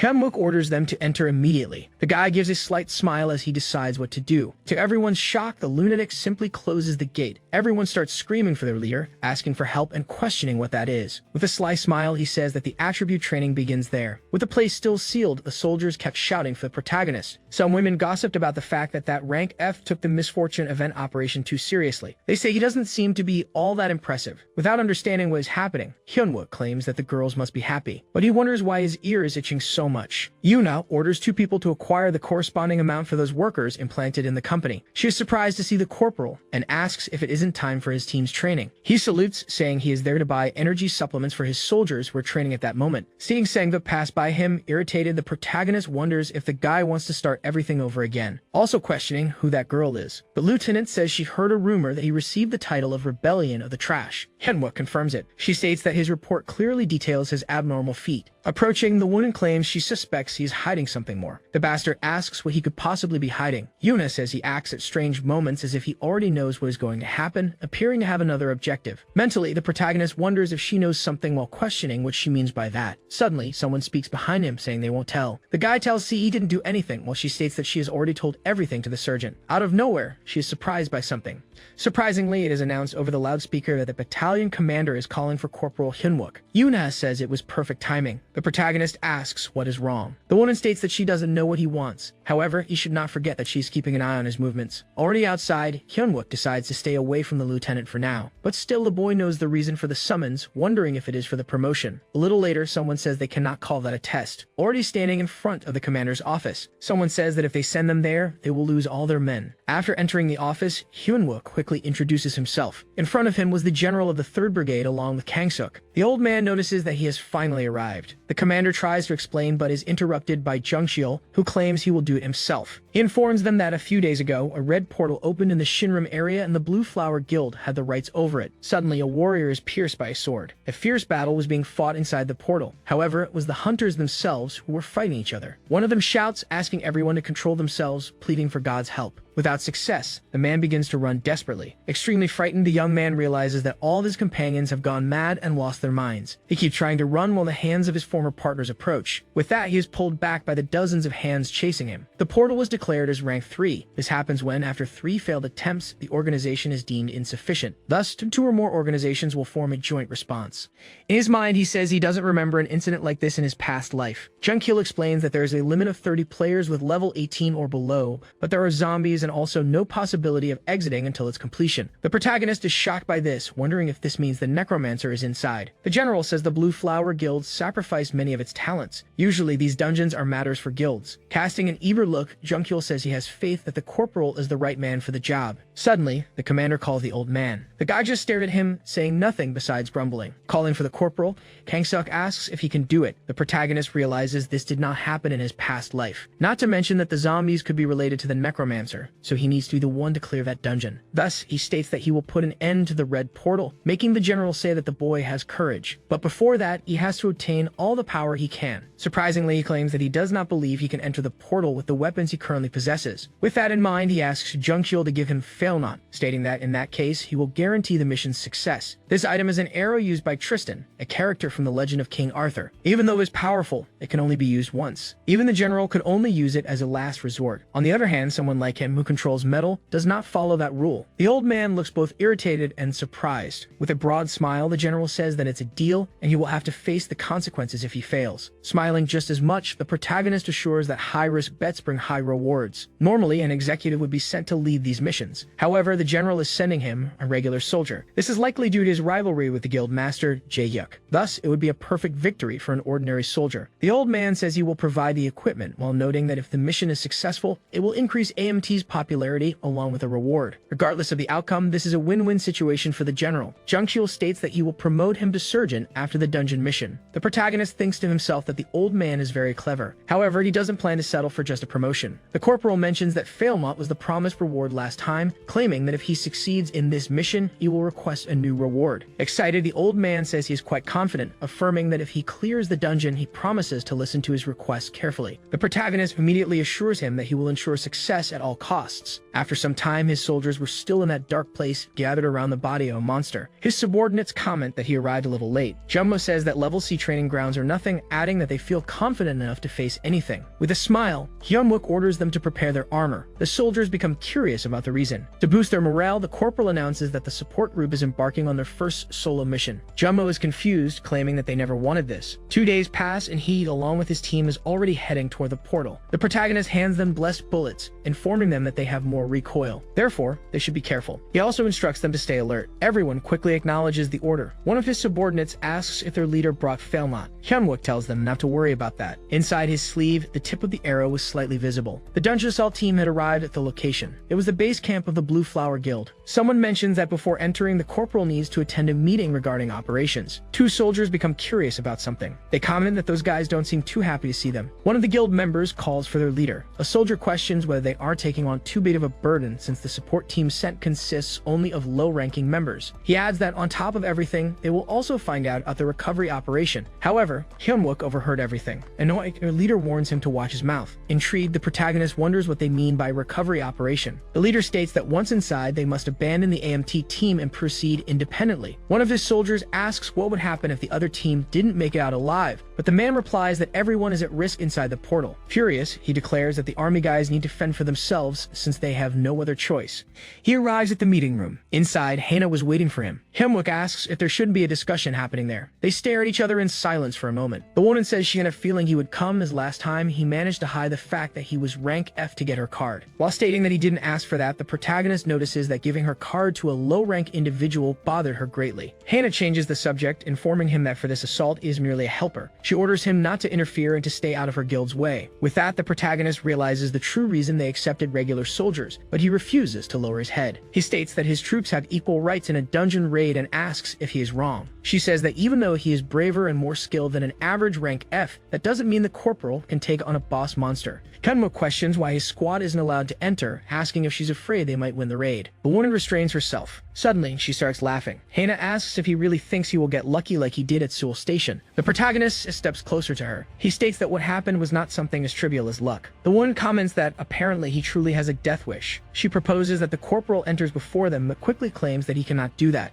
Hana says that 3 of the top 100 players of that year are participating and orders him to step aside. The protagonist is confused, wondering why she isn't responding to his provocation. Recalling the recovery operation, Hyunwook realizes there is something he doesn't know about this mission. He calls for the woman, who corrects him, asking to be addressed as Catherine. Ignoring that, the protagonist asks if Catherine would like to make a bet with him. Hyunwook states that if he manages to reach the boss before she does, she will have to give him something he wants. With a mischievous smile, she replies that if he fails, he will have to give her his own life. He agrees while mentally stating that he will uncover everything. After all, if there is something hidden inside the portal, he needs to claim it for himself. The guild's entry is announced. As such, they position their squires. Their leader instructs everyone to leave the entry zone so the AMT soldiers can't catch up to them, ordering them all to run. After almost all the guild members enter, the corporal's squad is given 3 minutes to prepare. The protagonist asks if Minte is nervous, but the soldier assures him that he's fine.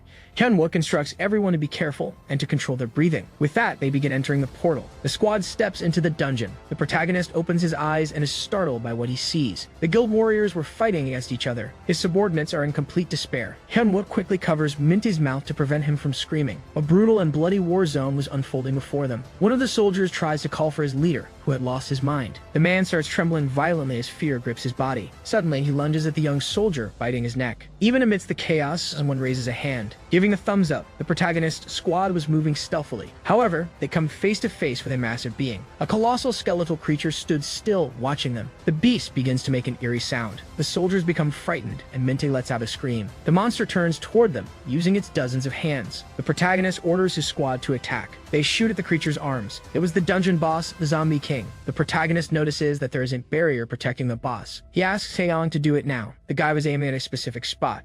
However, he quickly raises his aim toward the skull's face. During training, Taeyong calls out to the surgeon, saying he has a question. He says that firearms don't cause much damage to monsters, but they still have to use them, even though they don't have significant power. The protagonist states that he is right since they wouldn't be able to deal critical damage. Even when using holy bullets against the high-level monsters of the portal, the damage dealt would be equivalent to that of rubber bullets. But the real reason they are using rifles is because of their noise. Zombies generally have terrible senses, but this does not apply to their hearing. Their weapons can't kill them, but they can confuse them. His subordinates are surprised by all of this. Because of this, the zombies won't be able to notice them. Taeyong asks what would happen if the zombies in this dungeon had other functioning senses. If that were the case, their chances of success would be practically zero, turning almost the entire squad into zombies. The soldier aims at the large skull's ear. Thanks to his sniper class, he shoots directly at the monster's ears. However, the bullets don't reach him due to some kind of barrier protecting his body. Even so, they keep shooting at the creature, trying to deal damage to it. At this moment, Minte throws some grenades near the skull. Unlike usual, some golden symbols surround the item. A large explosion occurs. The monster seems to have suffered a bit from the attack's effect. Minte struggles to protect his group with a shield against the explosion. However, a black mist begins to emerge from the undead.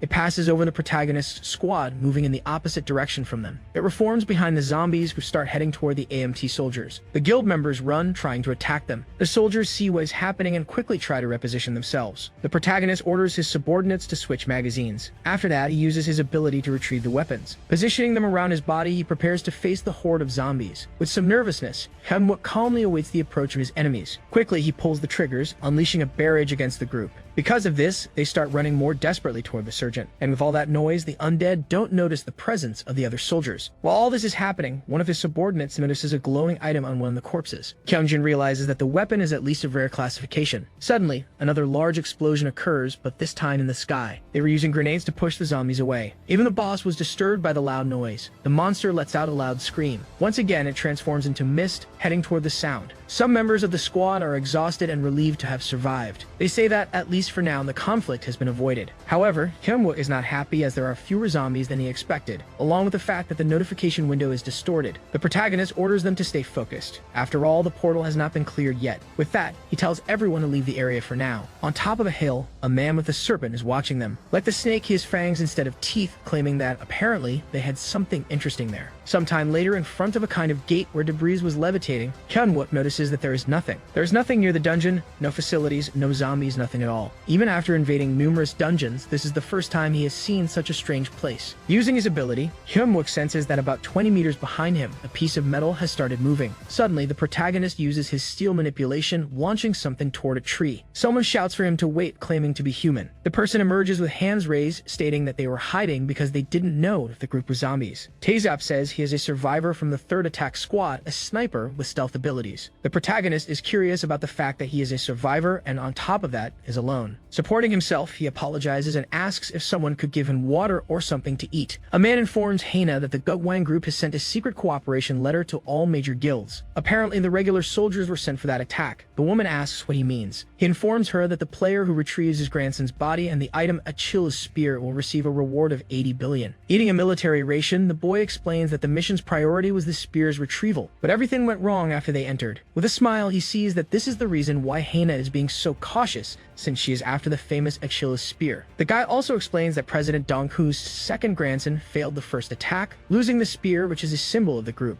With that, they realize this is why those guys became so hostile before the joint attack. One of them looks at Mintet.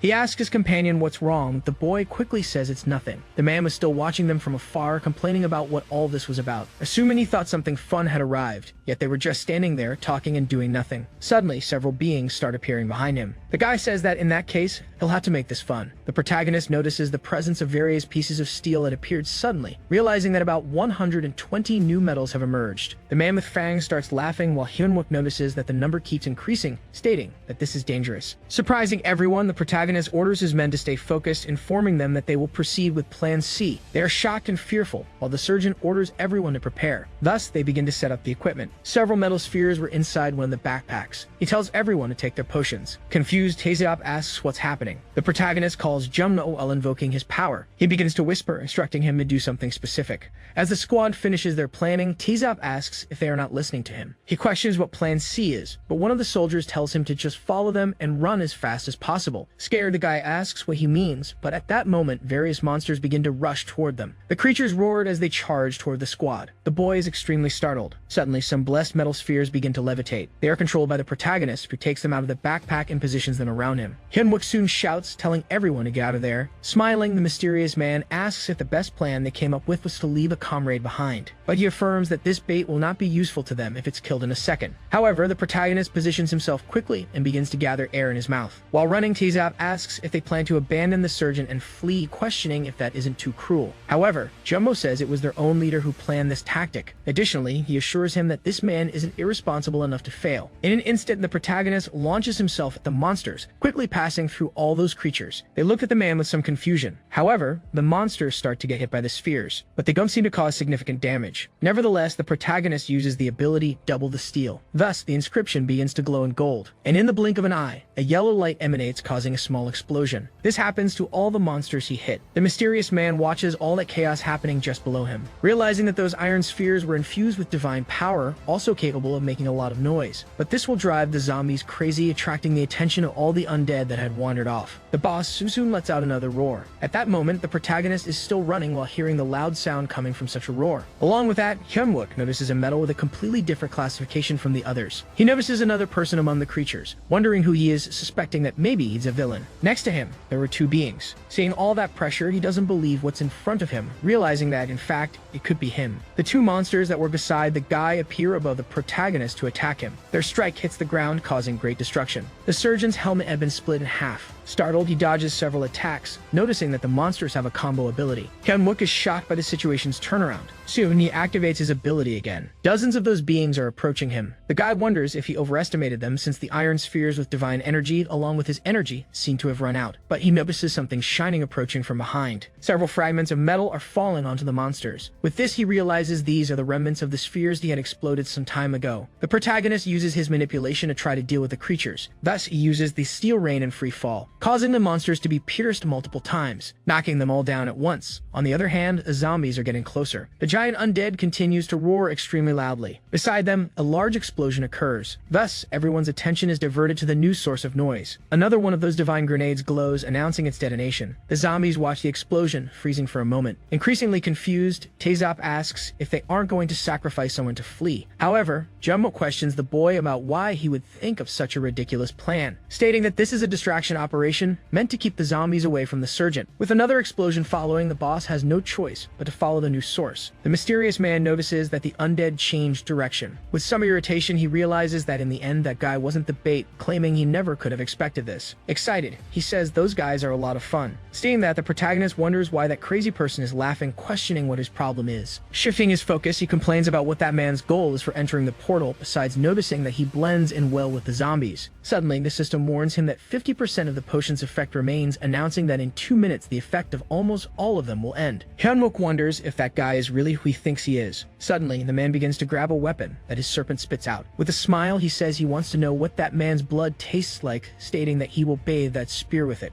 preparing to attack him along with his pet.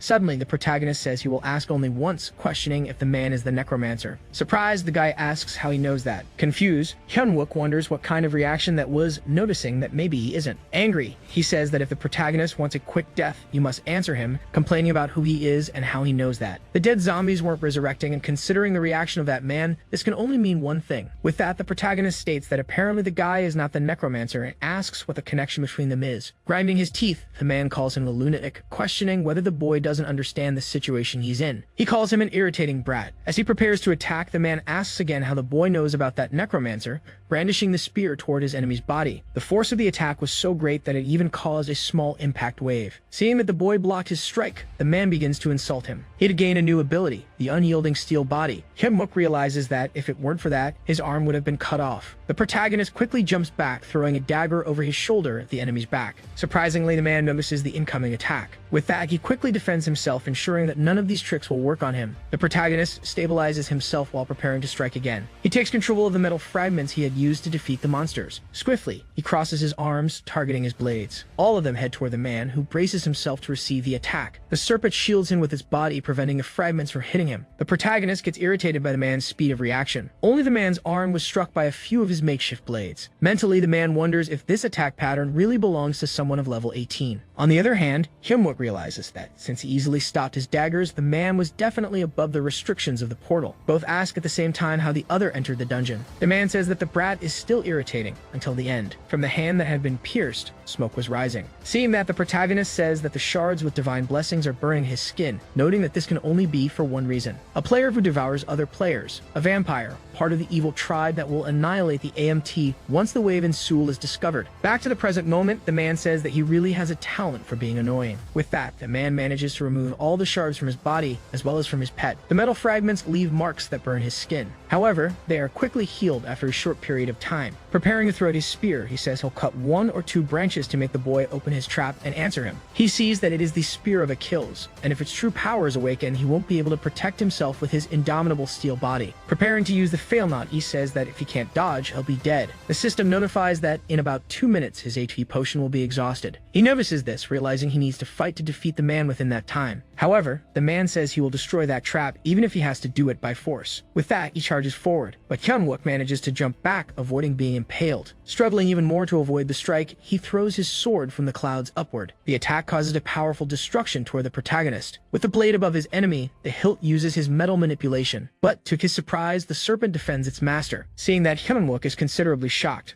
Shaking his spear again, the man says that these tricks won't work on him. He delivers another powerful blow, which generates a kind of black lightning. While part of his armor is cut, the protagonist notices that the serpent continues to protect him from long-range attacks. The vampire continues brandishing his weapon, while Hyunwook tries to avoid being hit. Realizing that not only can he not attack from a distance, but with his enemy wielding the spear of Achilles, close combat has become impossible. Even so, he keeps trying to avoid being defeated. The man grows increasingly irritated, saying that he shouldn't have mentioned that name since it's someone he shouldn't have any knowledge of. Using his transformation along with his manipulation, he manages to dodge upward while getting closer to a mine. Smiling, he says that in this case, he'll have to use his trump cards sooner than he expected. The protagonist asks if he asked who he was, stating that he's just a soldier.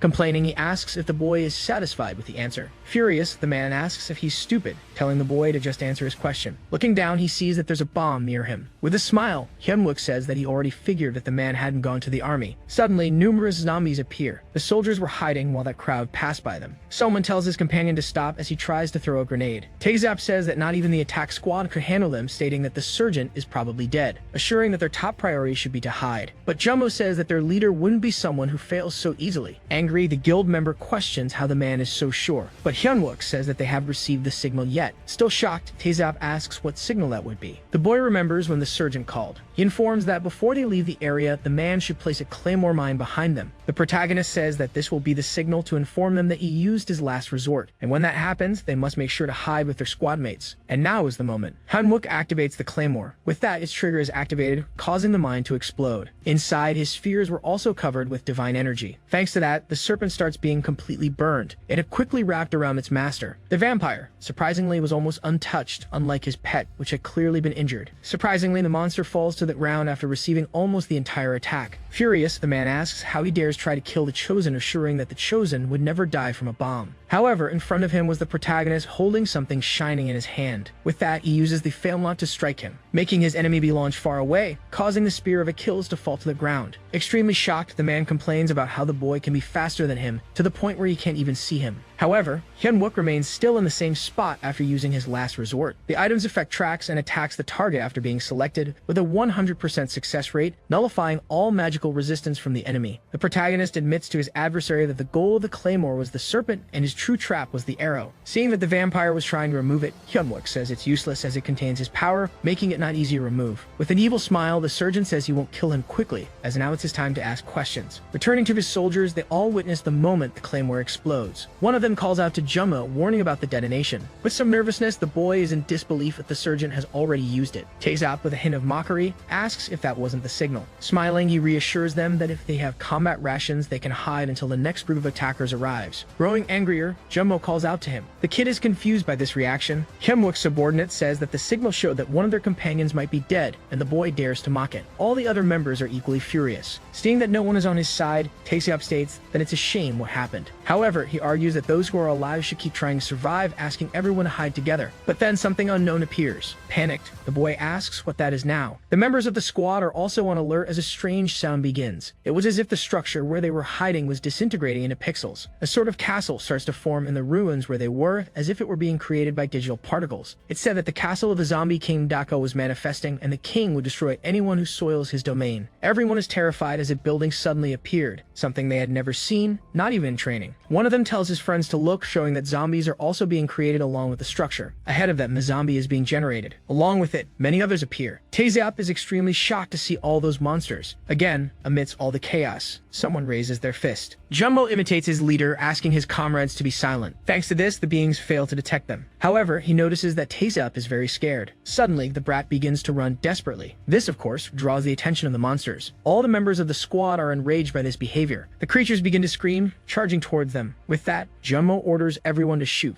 Seeing that there are too many of them, he tells his friends to try to find a hiding spot. Returning to the protagonist, he had hung his opponent on one of the trees with his weapon. The guy continues trying to remove it, but it's practically impossible to take it out. Feeling increasing pain, the man pauses for a moment. With that wicked wicked smile, Hyunwook says it's time to start his questions. However, the vampire begins to smile the same way. He asks if the boy really thinks he can kill him with just an arrow, but the surgeon says that he can't, but he will leave him bleeding. Additionally, vampires can feel much more pain than death itself, causing the guy to curse and ask how he knows that. The arrow begins to penetrate deeper into his shoulder. Hyunwook says that he is the one asking questions here, asking what his connection is to Donghoon's second grandson, and if the boy is his financial sponsor, leaving the guy shocked. Extremely angry, the vampire says that this pathetic prey is so annoying. The vampire continues screaming, begging him to stop. Growing weak, the guy starts breathing heavily. With a slight smile, Hyunwook says that at least he's being honest, claiming that the real question will still be asked. The protagonist asks if he knows who the necromancer is. The man starts laughing, claiming he doesn't know anything, as that man could be anyone. In fact, someone always by his side or a family member, bringing the blade closer to the vampire's neck. Hyunwook tells him not to cross the line when it comes to his family. Threateningly, he asks if the man has really never met the necromancer in person, bringing his bayonet closer and closer to the opponent's neck, calling him a loser. After all, the necromancer will always have him at his disposal and doesn't even need to present himself in person. As the snake approaches Hyunwook from behind, the surgeon claims that he is merely an obsessed follower, nothing more. Seeing his pet, the vampire is impressed. With that, the crazy man tells the boy to die, while the protagonist says that he apparently knows more than him, claiming that for a long time they hunted each other furious. The man says this is a lie since the necromancer hasn't even awakened yet. But before being struck by the snake, Hyunwook uses the Lance of Achilles to take it down, thanking it for the meal. It is notified that he has acquired a heroic class item with the effect of reducing healing time for inflicted wounds. Mentally, the protagonist complains about the fact that the necromancer hasn't even woken up, yet the guy is so loyal to him. Also noticing that there are very suspicious things, questioning how the vampire got in even though the Blue Flower Guild was guarding the portal. But the crazy guy looks in another direction, noticing that his ring began to glow. It seems like he has something in mind. With that, the man asks how the boy entered the portal if it was he who opened it, along with the fact that no one above level 18 could enter.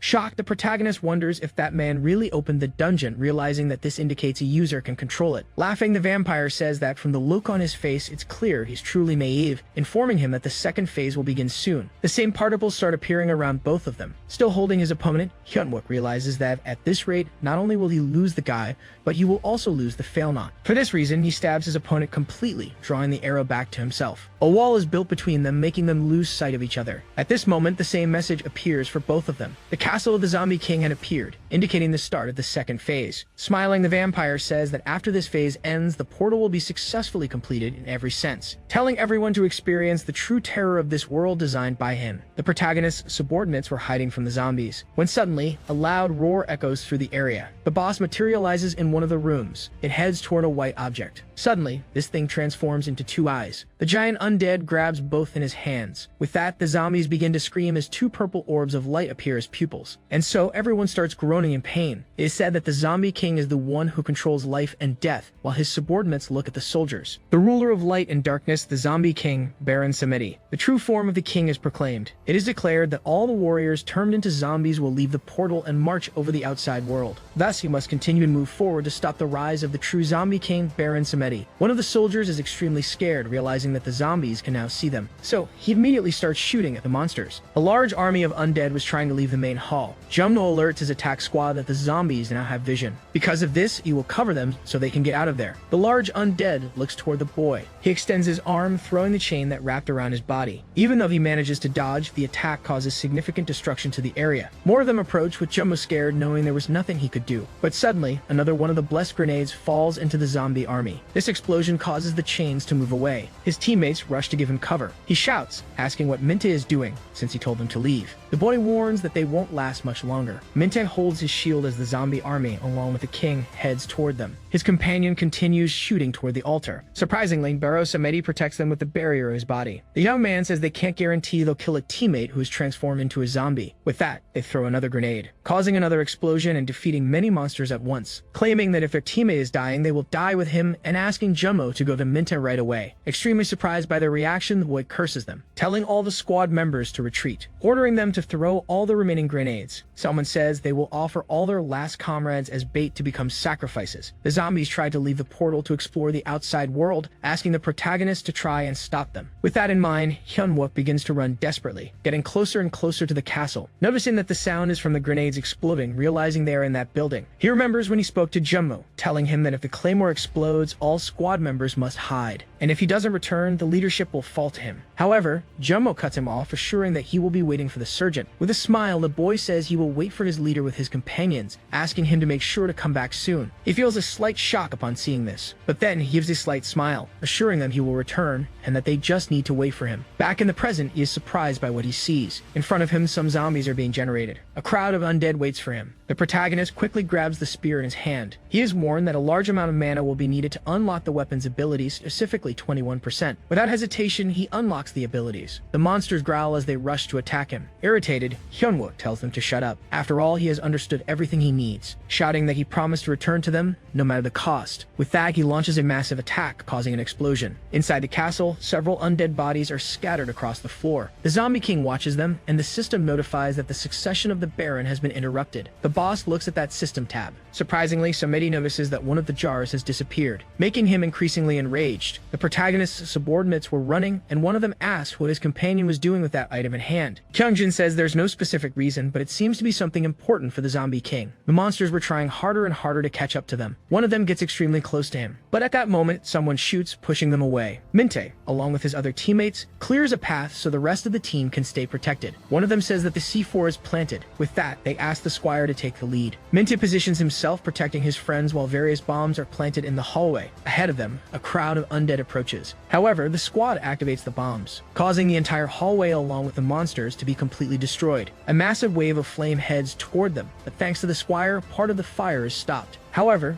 the ceiling begins to collapse. The destruction is so powerful that it opens a hole to the exterior of the castle. The undead were completely obliterated. Not much different from them, the soldiers were lying on the ground due to the collapse. Getting up, Jomo asks if everyone is alive. They stand up, assuring that they are fine. With that, they notice that apparently the zombies can't reach their group. However, they are also trapped. Since they've dealt with the most urgent issue, they just need to find an exit as quickly as possible. Otherwise, they'll run out of oxygen. But to their surprise, a large crash, followed by a crack in the wall, appears. One of the boss's chains breaks through the area. Jamo tells everyone to duck. The squad members panic as the place begins to be completely destroyed by the chains. The Zombie King is in front of the soldiers, using his power to try and eliminate them. He is a terrifying being, showing nothing but immense power. At that moment, the monster realizes that the jar he's been looking for is among them. With that, Baron Samedi opens a wide, terrifying smile, causing everyone to freeze in fear. But suddenly, someone tells him to stop. This surprises even his subordinates. Jumbo starts to laugh, saying that his leader arrived a little late. Covered in blood, the protagonist asks who this guy is and how he dares to mess with his squad. Calling the boss Bright Eyes, Hyunwook says that only he can intimidate those scoundrels. At the same time they were happy, the members of the squad were incredulous at this statement. However, he is notified that there is only 32% mana remaining, and despite what he said, he has no idea how to defeat the monster.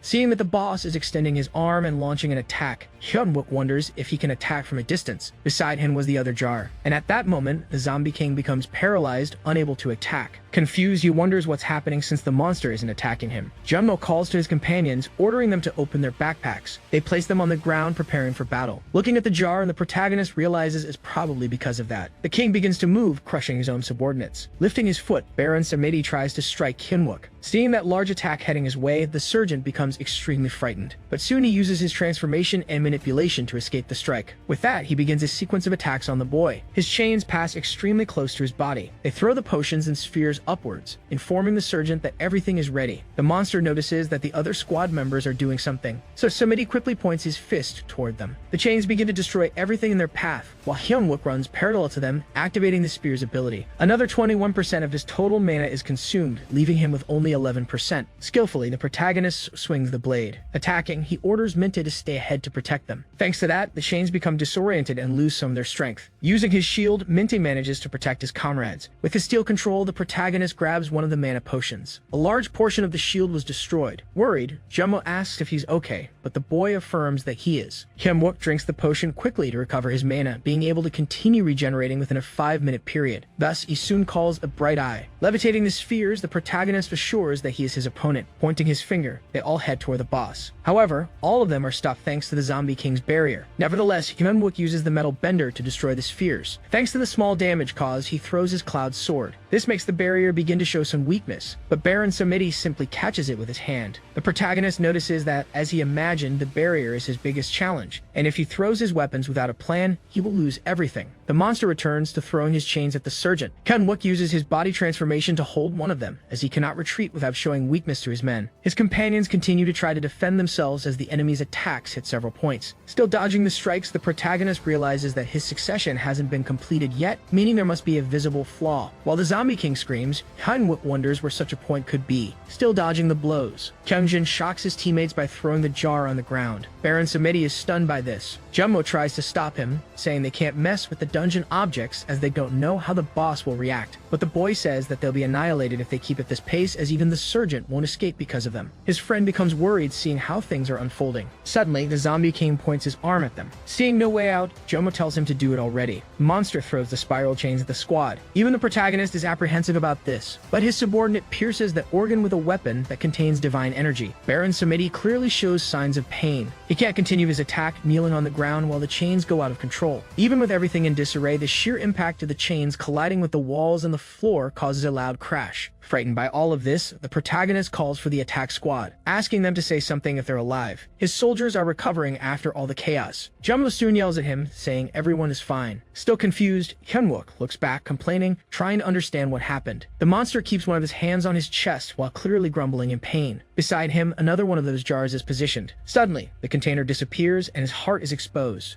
Hyun-wook is surprised to see this. He looks toward his men, noticing that there's a sword with divine power embedded in an organ. It's at that moment he realizes it's a lung. Suddenly, the Zombie King uses his power to reach for his heart, letting out a loud scream. He screams extremely loudly as his heart is placed back in his body. Everyone has to cover their ears because of the high sound. This causes the succession to forcibly restart with a 66% progress. He continues screaming while a purple power emanates from his body. The system notifies that the incomplete death spirit is beginning to run through the Zombie King's body, increasing the level restriction. With a sadistic smile, the protagonist says that he has found his weak point, realizing that those jars serve a similar purpose. These are the canopic jars made to store the organs of mummies, and since he is one, his heart must contain his spirit. He affirms that his heart is his greatest weakness, and that's why he'll use his low guard, since thanks to his barrier, the boss is overly confident and this could work. Throwing his weapon, Hyun-wook claims that this is his chance. As it hits the barrier, the weapon begins to be contained. However, upon hitting the target, all of the enemy's magical resistance is nullified. Thanks to that, the barrier is pierced and his heart is impaled. The monster is shocked to see this. It is said that the Demon King's body is healing rapidly due to the effect of the succession. With that, Baron Samedi gives a wide smile. On the other hand, the protagonist quickly grabs his spear to throw it. He tells the worm not to laugh, assuring him that the real attack is coming. The Achilles spear is an item with the effect of causing wounds that become difficult to heal. Hyun-wook says that this will put an end to all the nuisance of his healing ability, and as he throws the blade, he activates the effect. The weapon passes through all the chains as it is enveloped in black energy. It strikes the boss's heart, causing great pain. Suddenly, the small energy expands very abruptly. This causes excruciating pain, making him scream desperately. He tries to use another ability, but as a final act, the monster launches his chains. And to his misfortune,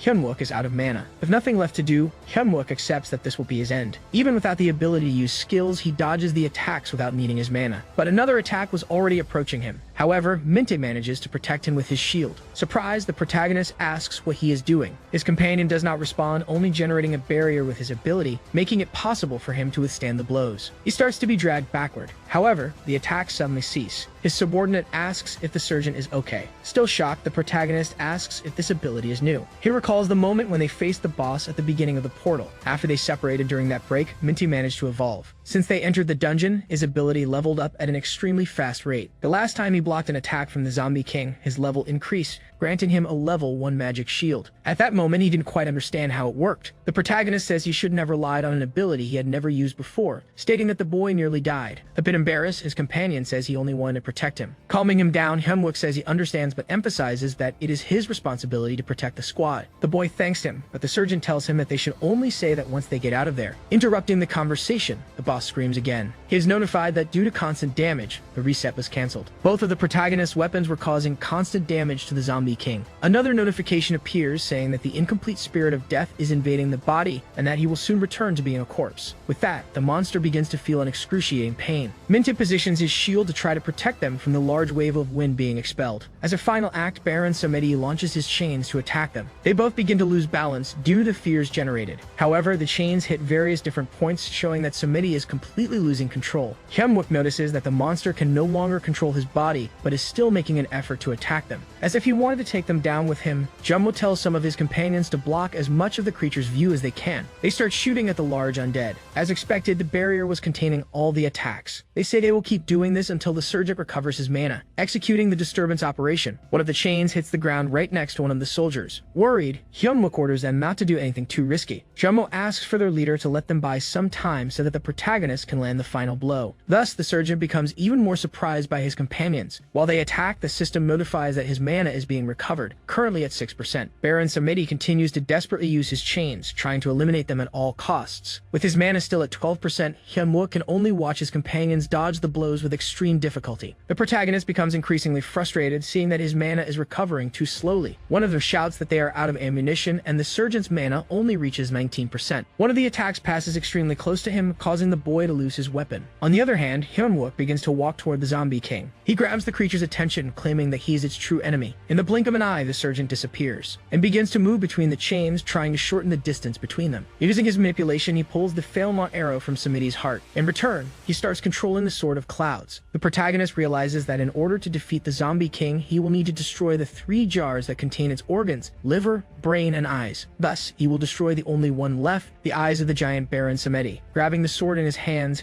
Hyunwook leaps toward the monster's face. To break through the barrier, he summons his arrow. Thanks to its negation ability, the giant's protection begins to crumble. In addition to clearing his path, the protagonist uses it to pierce the other eye of the creature. Preparing to destroy what's left, Hyunwook tells the monster to stop acting shamefully and to behave like a true king. Striking the blow, he tells that zombie king to go to hell. As it falls, he is notified that the blade is consuming an unknown liquid. With the last organ destroyed, the giant monster falls backward, causing a strong tremor. The squad members are startled as they protect themselves from the huge shockwave. The system congratulates him for killing the great zombie king, Baron Samedi. At the same time, his companions cannot believe they managed to defeat a boss of that level. Thus, everyone begins to celebrate that victory. In addition to the blade absorbing the monster's blood, the protagonist grabs a crown that had been dropped by it. This was the Crown of Light and Darkness, a mythological class item that increases resistance to necromancy, along with a blocked resource. Hyunwook says he has never seen that in his past life. Moreover, it has a special characteristic. Suddenly, the entire castle begins to collapse. Everyone is notified that the destruction of Ndako, the now kingless castle, has begun. Jumbo calls for the Surgeon, extremely startled. Seeing that situation, the protagonist realizes they didn't even get the chance to explore for points and items. He orders everyone to evacuate, stating that the structure is collapsing. His soldiers run out as fast as they can. Unlike when it was formed, he doesn't disappear into particles. On the contrary, he starts to crumble as if there is no turning back. One of the pillars falls toward the soldiers, but fortunately, they manage to escape. Even so, they collapse on the ground panting. Another tab appears, informing that they have completed the dungeon and that the portal will be closed. After that, the portal's exit opens again. They begin to run while the protagonist tells them not to stop. The exit was at a considerable distance, but all the squad members are desperate not to get trapped. Outside, Catherine was talking to a man preparing the next group with 30 players at level 53 or higher. They discussed the possibility of the Gowang group stopping supporting them. Surprised, both noticed the portal was closing, incredulous that the last attack squad had actually succeeded. However, the protagonist, along with his team, jumps out, being the last to exit just moments before the closing. Heina, along with the man, is shocked by this. All the soldiers are happy they survived. Suddenly, Hyunwook calls the AMT squad, congratulating them for doing a great job and announcing that from now on, the red portal mission is complete. With that, he starts to smile. His subordinates smile as well, while they frantically celebrate their glory. Irritated, Catherine asks if those second-rate soldiers really completed the attack. Biting her lip, she mentally calls the Surgeon, complaining about who he is. On the other hand, Taeseop had been trapped inside the dungeon. Startled, he desperately searches for the exit, claiming he started running the moment the completion message appeared. Looking around, only seeing dry trees and a blood-red environment, the guy becomes even more nervous, wondering why he can't find the exit. Suddenly, he notices that someone is watching him. The vampire, still wounded after the battle with the protagonist, looks at him, clearly thirsting for blood. The boy quickly begins to use his stealth ability. However, the man tells him not to go. Confused, Taeseop asks if he is human, thanking him for appearing and saying he was very scared. He says it's a stroke of of luck, asking where the exit is so they can leave. However, the man says he needs something disappearing from his view. Appearing right behind the boy, he cries out for blood while preparing to bite him. The man sucks all the blood out of the boy, leaving him lying on the ground. In return, his strength and energy are fully restored. Remembering Hyunwook, the vampire calls him a scummy soldier, telling him to wait, assuring that he will stain everything he values with blood. Hey everyone, did you enjoy this story? I really liked it. If you want to follow the next part, make sure to subscribe to the channel and leave a like. See you in the next story, guys.